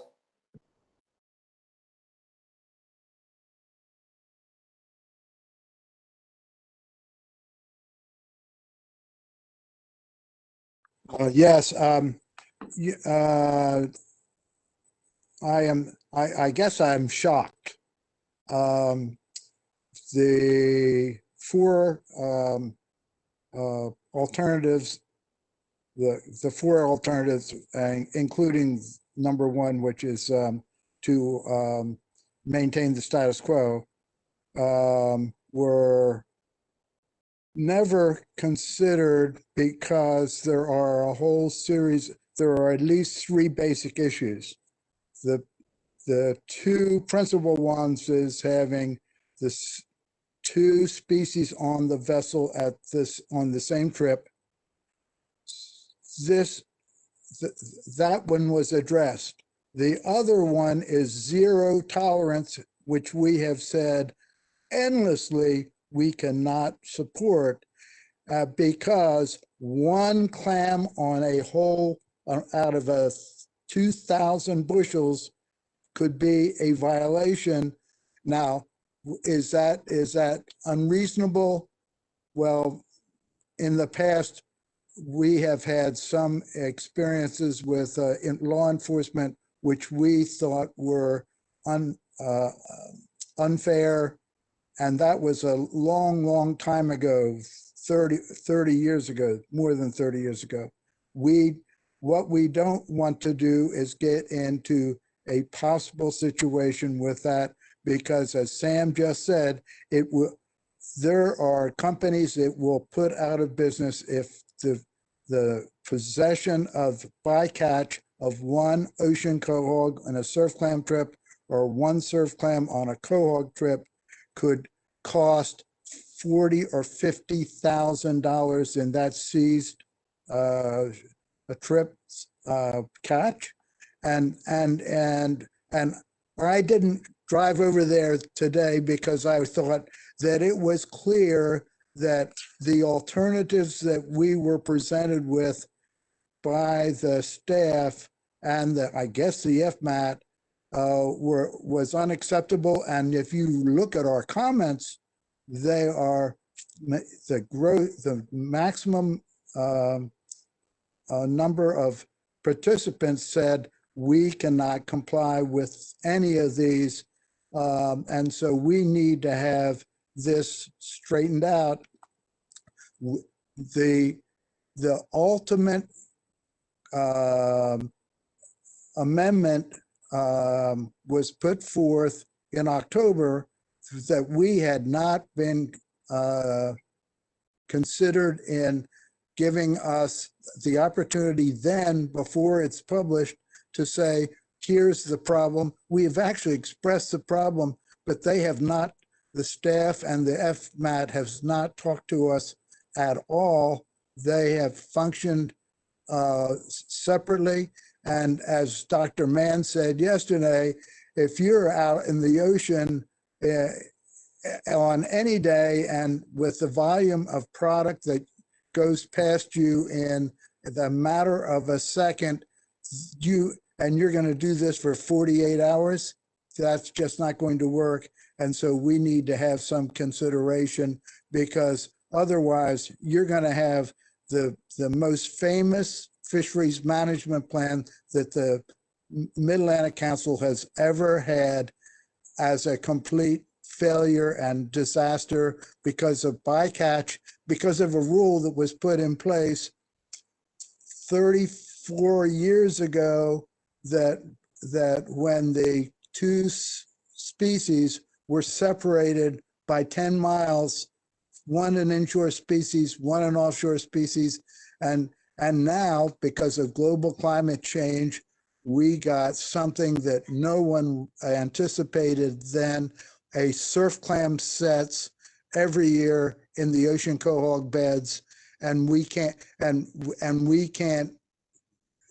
slow down enough to sort them by hand, and we do not have a mechanical way or electronic way to do that. And even if we did, zero tolerance will not work because the machinery is not 100%. So just to shut the door on us is really putting us in a situation where we can go out of business on a stupid. Thank you, Dave. Other comments, questions for this particular item? So we've heard some comments that suggest that in fact, putting in possible additions may not be the best place for this particular bullet. And I think there is some, at least the indication I'm getting from the conversation of the council, is that we should bring this forward, bring it up in the list as a priority, and consider additional alternatives in 2023, which would start with the meeting of the AP. As Sam indicated, there seems to be some disconnect, because my understanding is that the AP was involved with the development of these alternatives through time, including the first, when we reviewed the 9, we had the 4, but we do need to consider some additional alternatives at some point in the future. If in fact folks don't want to put it in the possible additions list, we'll move it up. Does that work? Go. So there is a caveat, which is as we get involved with this particular item, that maybe the resources and time that we devoted to it in the past may not be there for 2023. But I think we could cross that bridge when we get to it. There is, as I indicated earlier, we have a full plate. And if I look at the folks that have other items associated with their names, it's going to be difficult for them to find the time to devote to this particular alternative, but we'll make it work. Again, I think having at least a meeting or two with the AP is an appropriate thing to do. If we move it up in the list. Adam? Thank you. Certainly won't tell you or your staff how to do your job, but I'll just offer that perhaps there's the opportunity for combination of that effort in combination with the performance reports. Maybe they could hold those meetings in combination with each other so that they don't have to hold them multiple times and convene them multiple times. Okay. So we have an understanding that's going to become item 39. Yes. Instead of just straight up where it says develop alternatives, should we do develop or consider different alternatives? That way it gives us more options and really just the 4 that were on there. I think there's an understanding that we're going to be developing different ones, additional alternatives.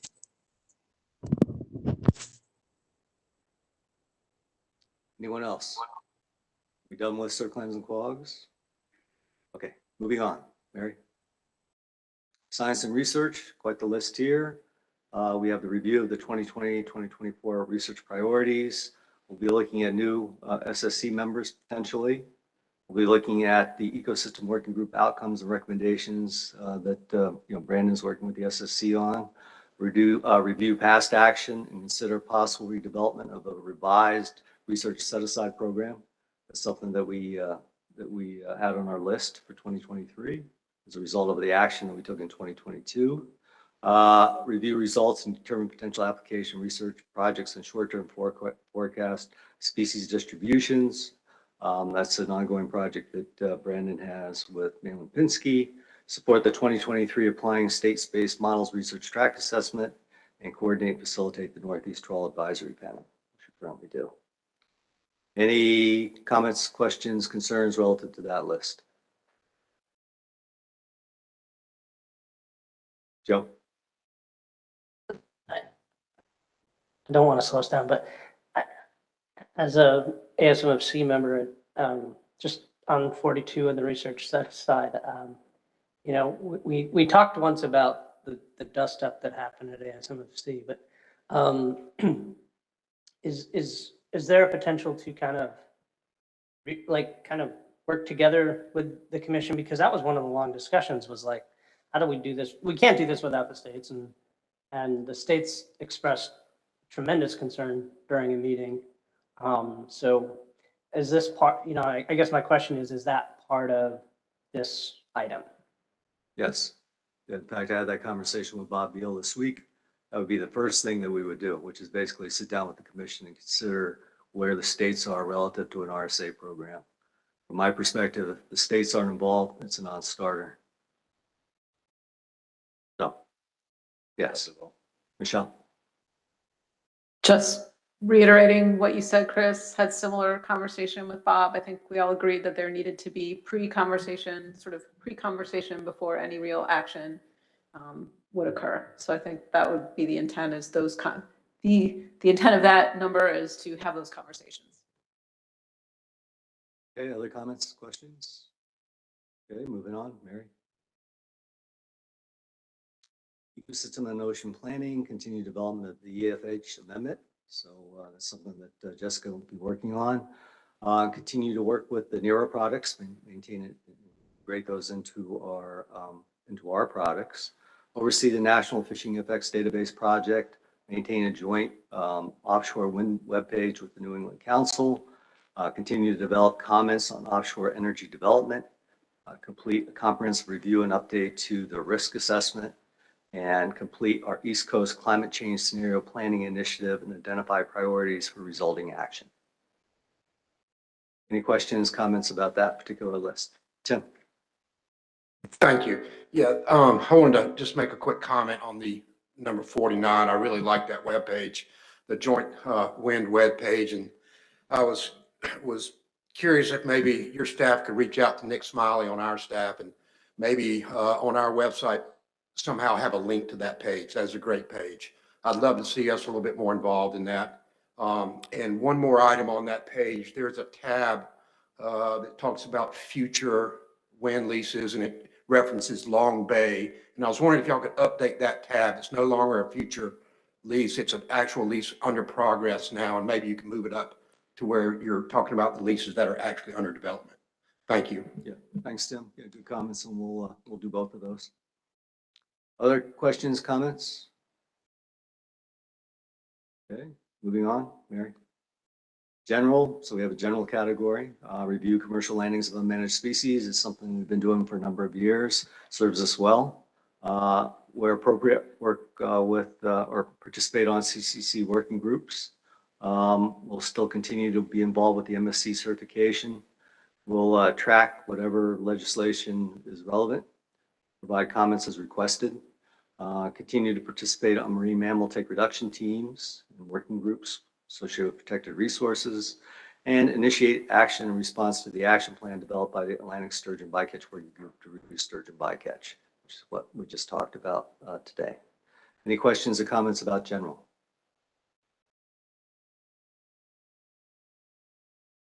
Okay, seeing none. Next, Mary. Communication and outreach, Mary's favorite. Continue to inform and engage stakeholders using a variety of communication tools and channels. Conduct outreach to increase stakeholder awareness. Further develop and refine the council's website content. Develop fact sheets and outreach materials as needed. And continue additional outreach to improve awareness compliance with the private recreational tilefish reporting requirements. Questions, comments about those? Yes, Adam. So I know there's going to be efforts to have additional MREP workshops this year.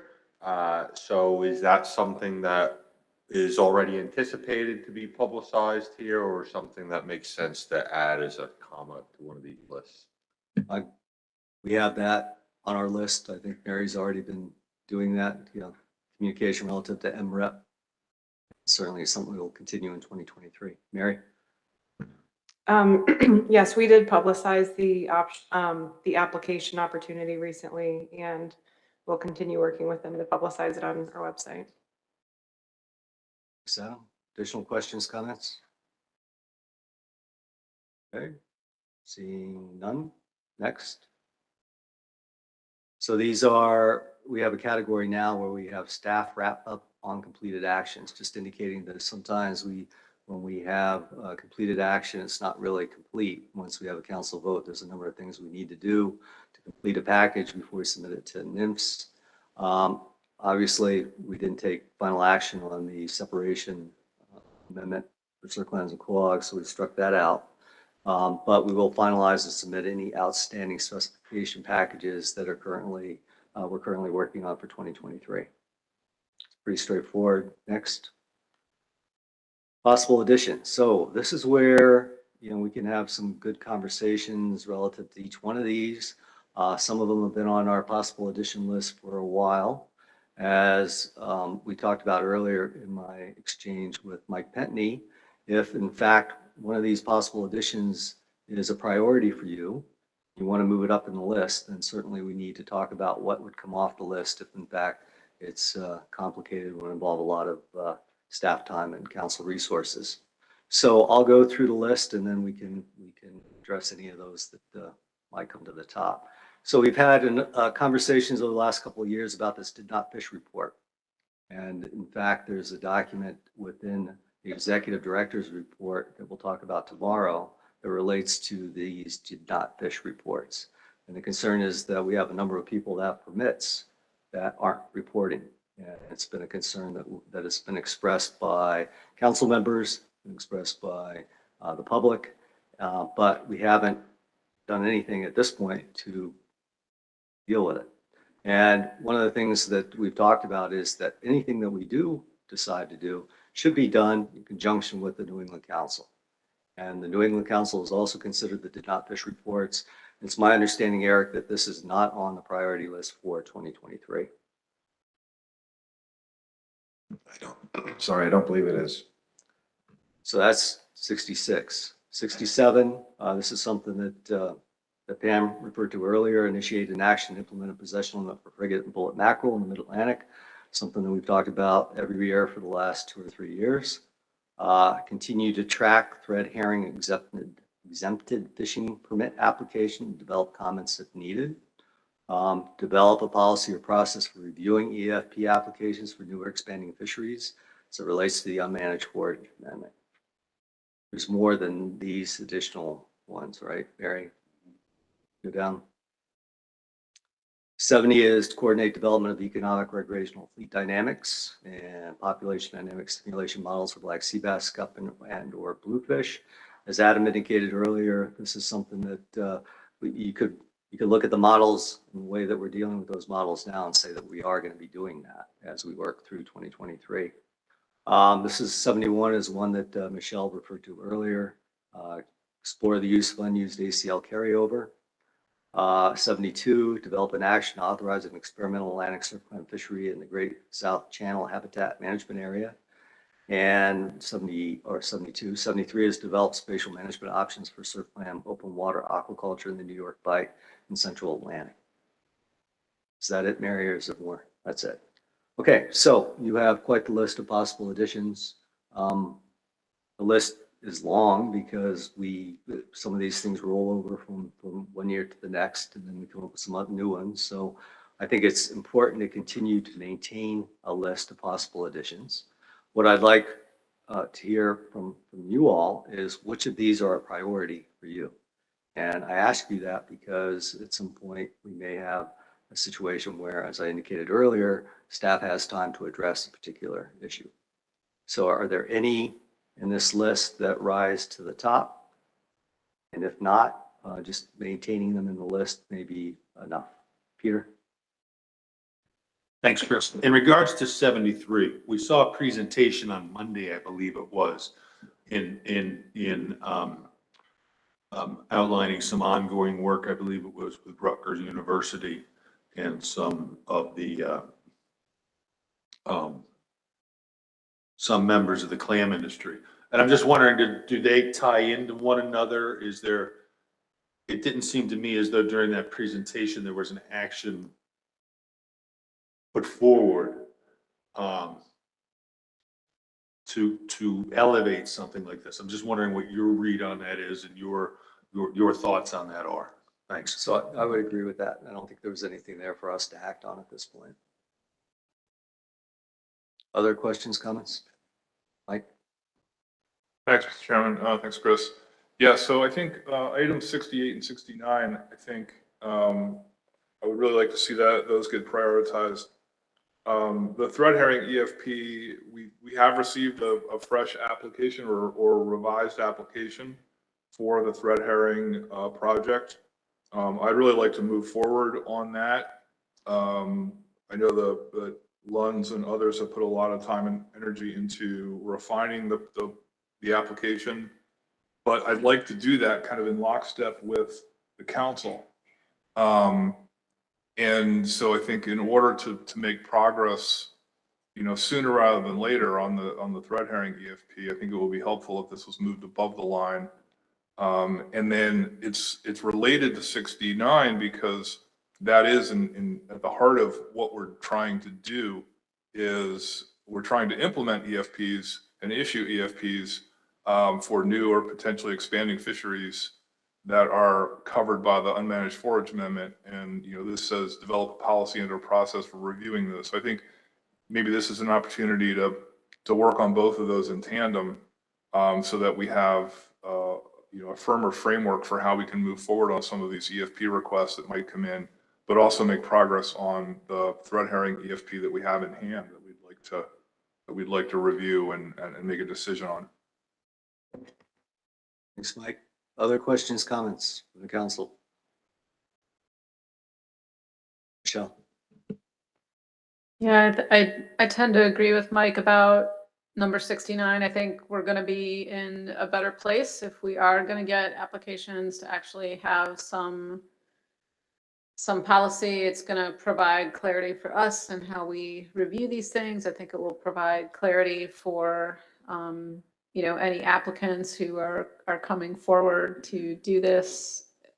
I'm struggling to think about what might come off the list to do that. So I don't have a good answer for that right now. And I think it's helpful to hear from Mike that they've received this EFP because it certainly lends a little bit more urgency to, 69, to move that forward. Yeah, don't have a good idea right now, but just support what Mike has said about that. Michelle, Joe? Yeah, I support it as well. And I think, going back to 73, I think that kind of like, well, I know so it ties into wind energy and mitigation ideas. And, there's the RISE Act out there, some of you may be familiar with, that could start infusing money, that we might see more experimental fishing permits that try and address impacts from wind energy. And I think we should be ready, so. So all good comments. The problem, it's not a problem, but it's an issue, which is that my resources are limited, just like Garpo's resources are limited in terms of available staff. So the likely person that I would say, hey, get on this number 69 would be Julia. And Julia's got a lot going on with black sea bass, rec reform, wind. So I need to think about how I would deal with 68 and 69 from the staff perspective. And to give you a buy, one possibility is that I find a contractor to do it. So basically, not force the issue, which, I'm reluctant to say this, force the issue of taking something down from the top to bring it to the bottom, and agree that we could pursue getting both 68 and 69 done. But again, it's going to be somewhat difficult for me to figure out exactly how. And it's not, and again, it's because of my limitations in terms of staff resources and everything that everyone's got to do relative to the other things in the list. So that's a long-winded way of saying that if in fact the council wants to pursue both 68 and 69, that we could move it up into the list with an understanding that it might be something that gets done late in 2023 and involves a contract. Michelle. And I think so that, thank you for raising that, because that was going to be a question I was going to ask. But then also looking at all the way back up at number 4, which was the potential revisions to commercial minimum mesh size regulations and exemptions. I think we'd also maybe in the past talked about that being a possibility for a contractor. And To interrupt you, I should have said that. Yes, that is something that we're going to do under contract. okay, so just wanted, obviously having a contractor do something doesn't mean that there's zero work for staff. I totally understand that. So haven't been one of those people. So I just wanted to understand the context in which it was, and thank you. Mike?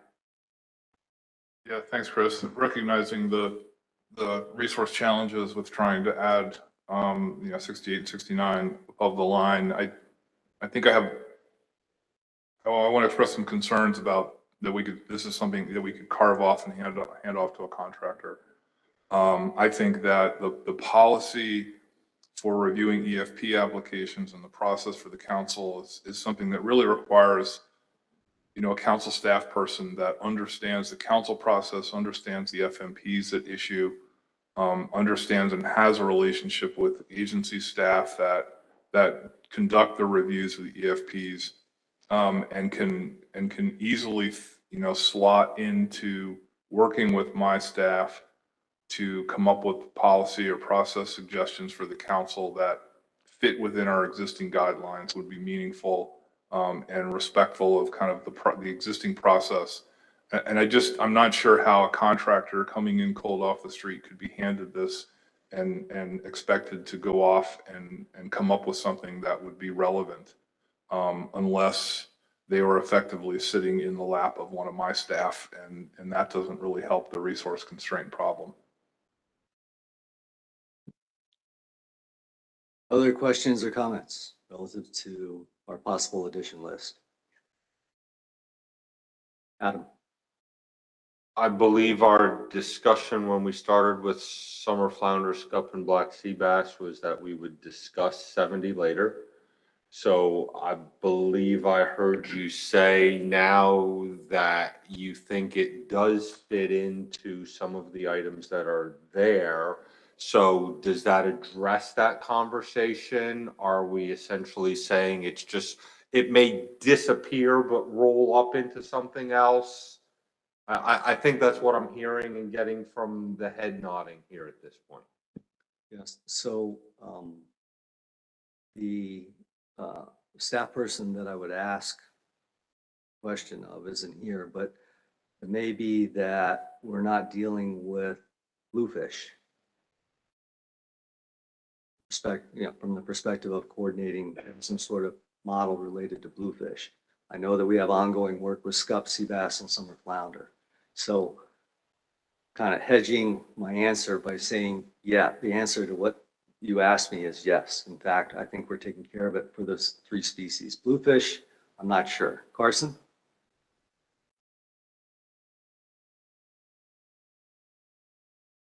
I'll be Bob Beal for a minute. I think that it's my understanding that Bluefish does not have the, or I haven't heard of any intention to create the economic fleet dynamics and the fleet dynamics model for Bluefish. So I'm not really sure what the intention is for that from the staff that did make those models.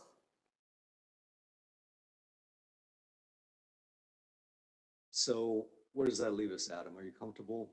Would you like to leave it on the list? Are you comfortable with the conversation that we've had, knowing what's going on with summer flounder, scup, black sea bass? How would you like to proceed? My preference would be to take some portion of the words in this that relate to the model aspect and include that as part of whether it's the recreational harvest control rule part, whether it's the recreational management measures part. I think line item number 2, where we have developed the recreational management is for summer flounder, scup, and black sea bass, including enhanced use of the models or something along those lines. I think I would be very happy with that today. Taking the words that you just said, including the enhanced use of the models, moving that up into the top part of the document, and just getting rid of 70 would be okay with you. Guess I'm on the spot here. I think I'm hearing that there's a general understanding that doing that would do most of the work minus bluefish that 70 currently encompasses. So having that on the record, I'm comfortable with that. I trust leadership, I trust staff to make that happen. Agreed. So we can enhance the language as Adam indicated. Bob, Mary, is everyone else comfortable with that? 70, any issues? Okay, so the only other sticking point that we have now is 68, 69. And even I understand Mike's concerns, but the best I can do at this point is do exactly what I said, which is offer a contract for 69. 68 may be something that we can handle in-house by staff because it has to be done relatively quickly, as I understand it, in terms of that EFP application. So unless someone has a better idea or there's another item at the top of the list that we want to move down, that's the best I can offer at this point. Any other questions, comments around the table relative to the list? Jeff, did you have something very quick to say relative to this? We're going long, and certainly. I do.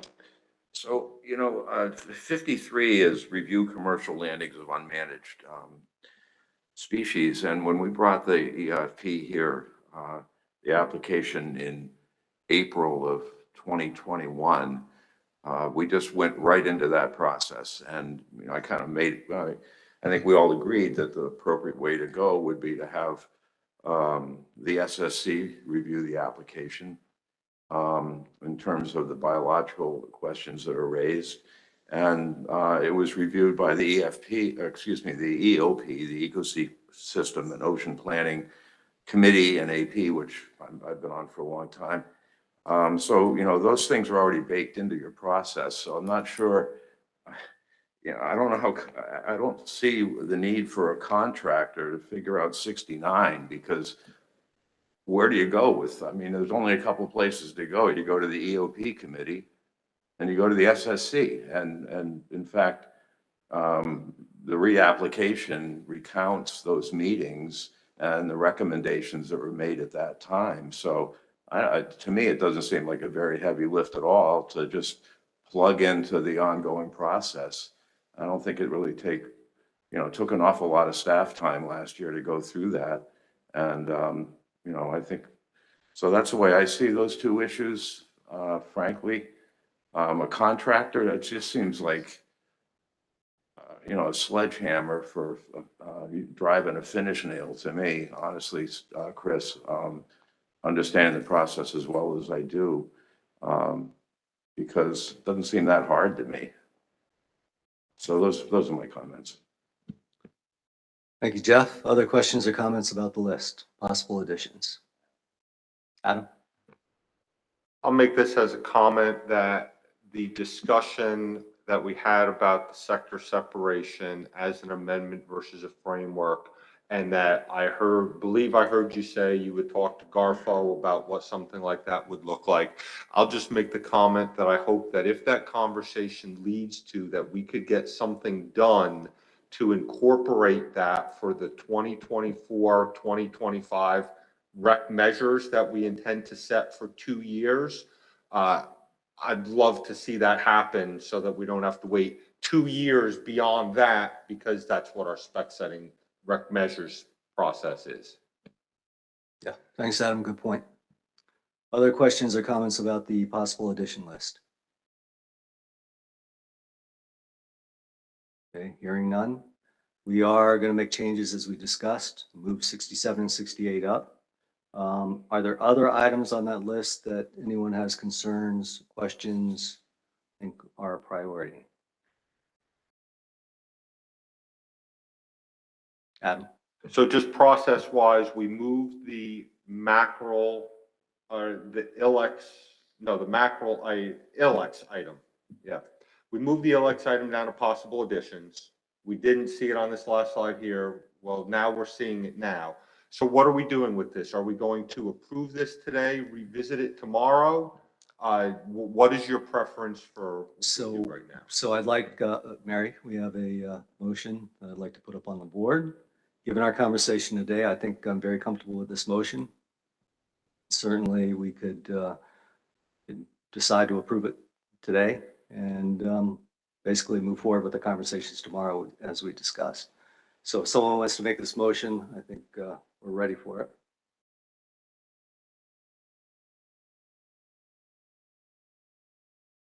Dewey?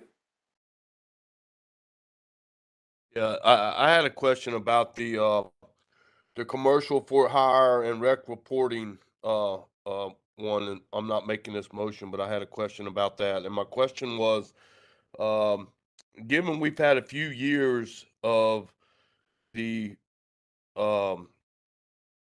recreational tilefish reporting and nobody seems to be reporting, I almost believe we're going to be ending up doing that we're going to have to do that, but it may not be for this 2023 year. But I just wanted to make that thought process, because obviously we're not getting the response that we need to get for that type of permitting. And it may add with other things, the commercial and the for hire.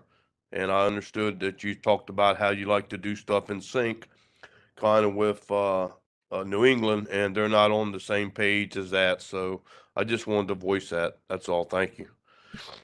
Thanks, Dewey. Michelle?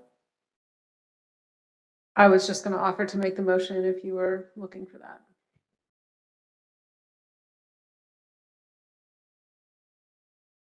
All right, we have a motion by Michelle Duvall.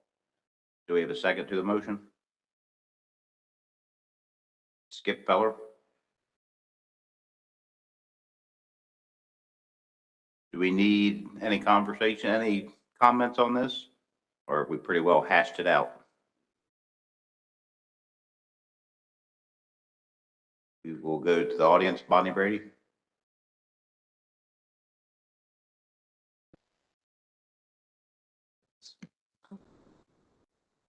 I'm sorry I didn't raise my hand when Bonnie Brady, Long Island Commercial Fishing Association beforehand, but the idea of quota transfer was possible, but I don't recall it as being accepted. I can't remember what slide it was on, frankly. I know everyone else, but we have issues with that, just, as in who decides. We know how. Yeah, there we go. Is there any discussion of that? No one? Say it a little bit louder. We couldn't hear it up here. I said, we have issues with this one directly. I don't know whether there was any discussion of it or not, or it just was accepted as such, but I don't know that. I'll be quiet now. Michelle wants to say something. I mean, I think we did discuss it. Chris noted that it was the controversial item and, had some advice for us with respect to, not including this within a different action with respect to sector separation that we were considering. And so we did I think we came to the conclusion that it would be most appropriate to have this be just a separate item as possible additions. Okay, well, we don't support that. Thank you. Chris? You're good. Mike Penny? Yeah, thanks, Chairman. And I apologize if I'm still not 100% clear what we're voting on. If maybe Maris could just real quick run through the slides where we've made the changes today so that we're all clear what's moved to above the line, below the line, added. That would be helpful for me. Thanks. So Mary, you'll scroll through. You can see right here, we crossed out 7 to possible additions. We added the bullet on the framework. Next.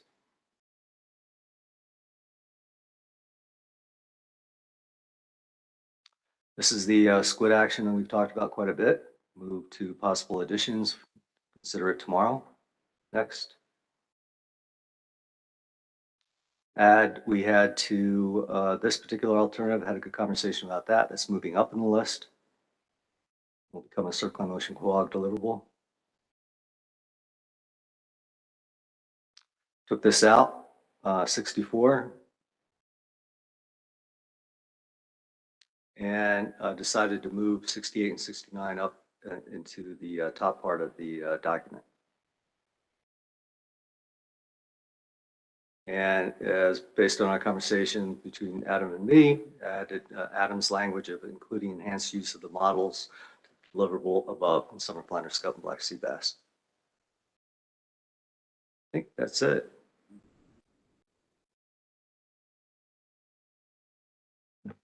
Any more comments? Getting late, so I'm going to go ahead and just read this into the record. It's been motion's been made by Michelle Duvall and seconded by Skip Feller. Move to approve the 2023 implementation plan with revisions approved by the council today. Let's see if we can do this easy. Are there any objections? Seeing none, are there any abstentions? Seeing none, it passes by unanimous consent.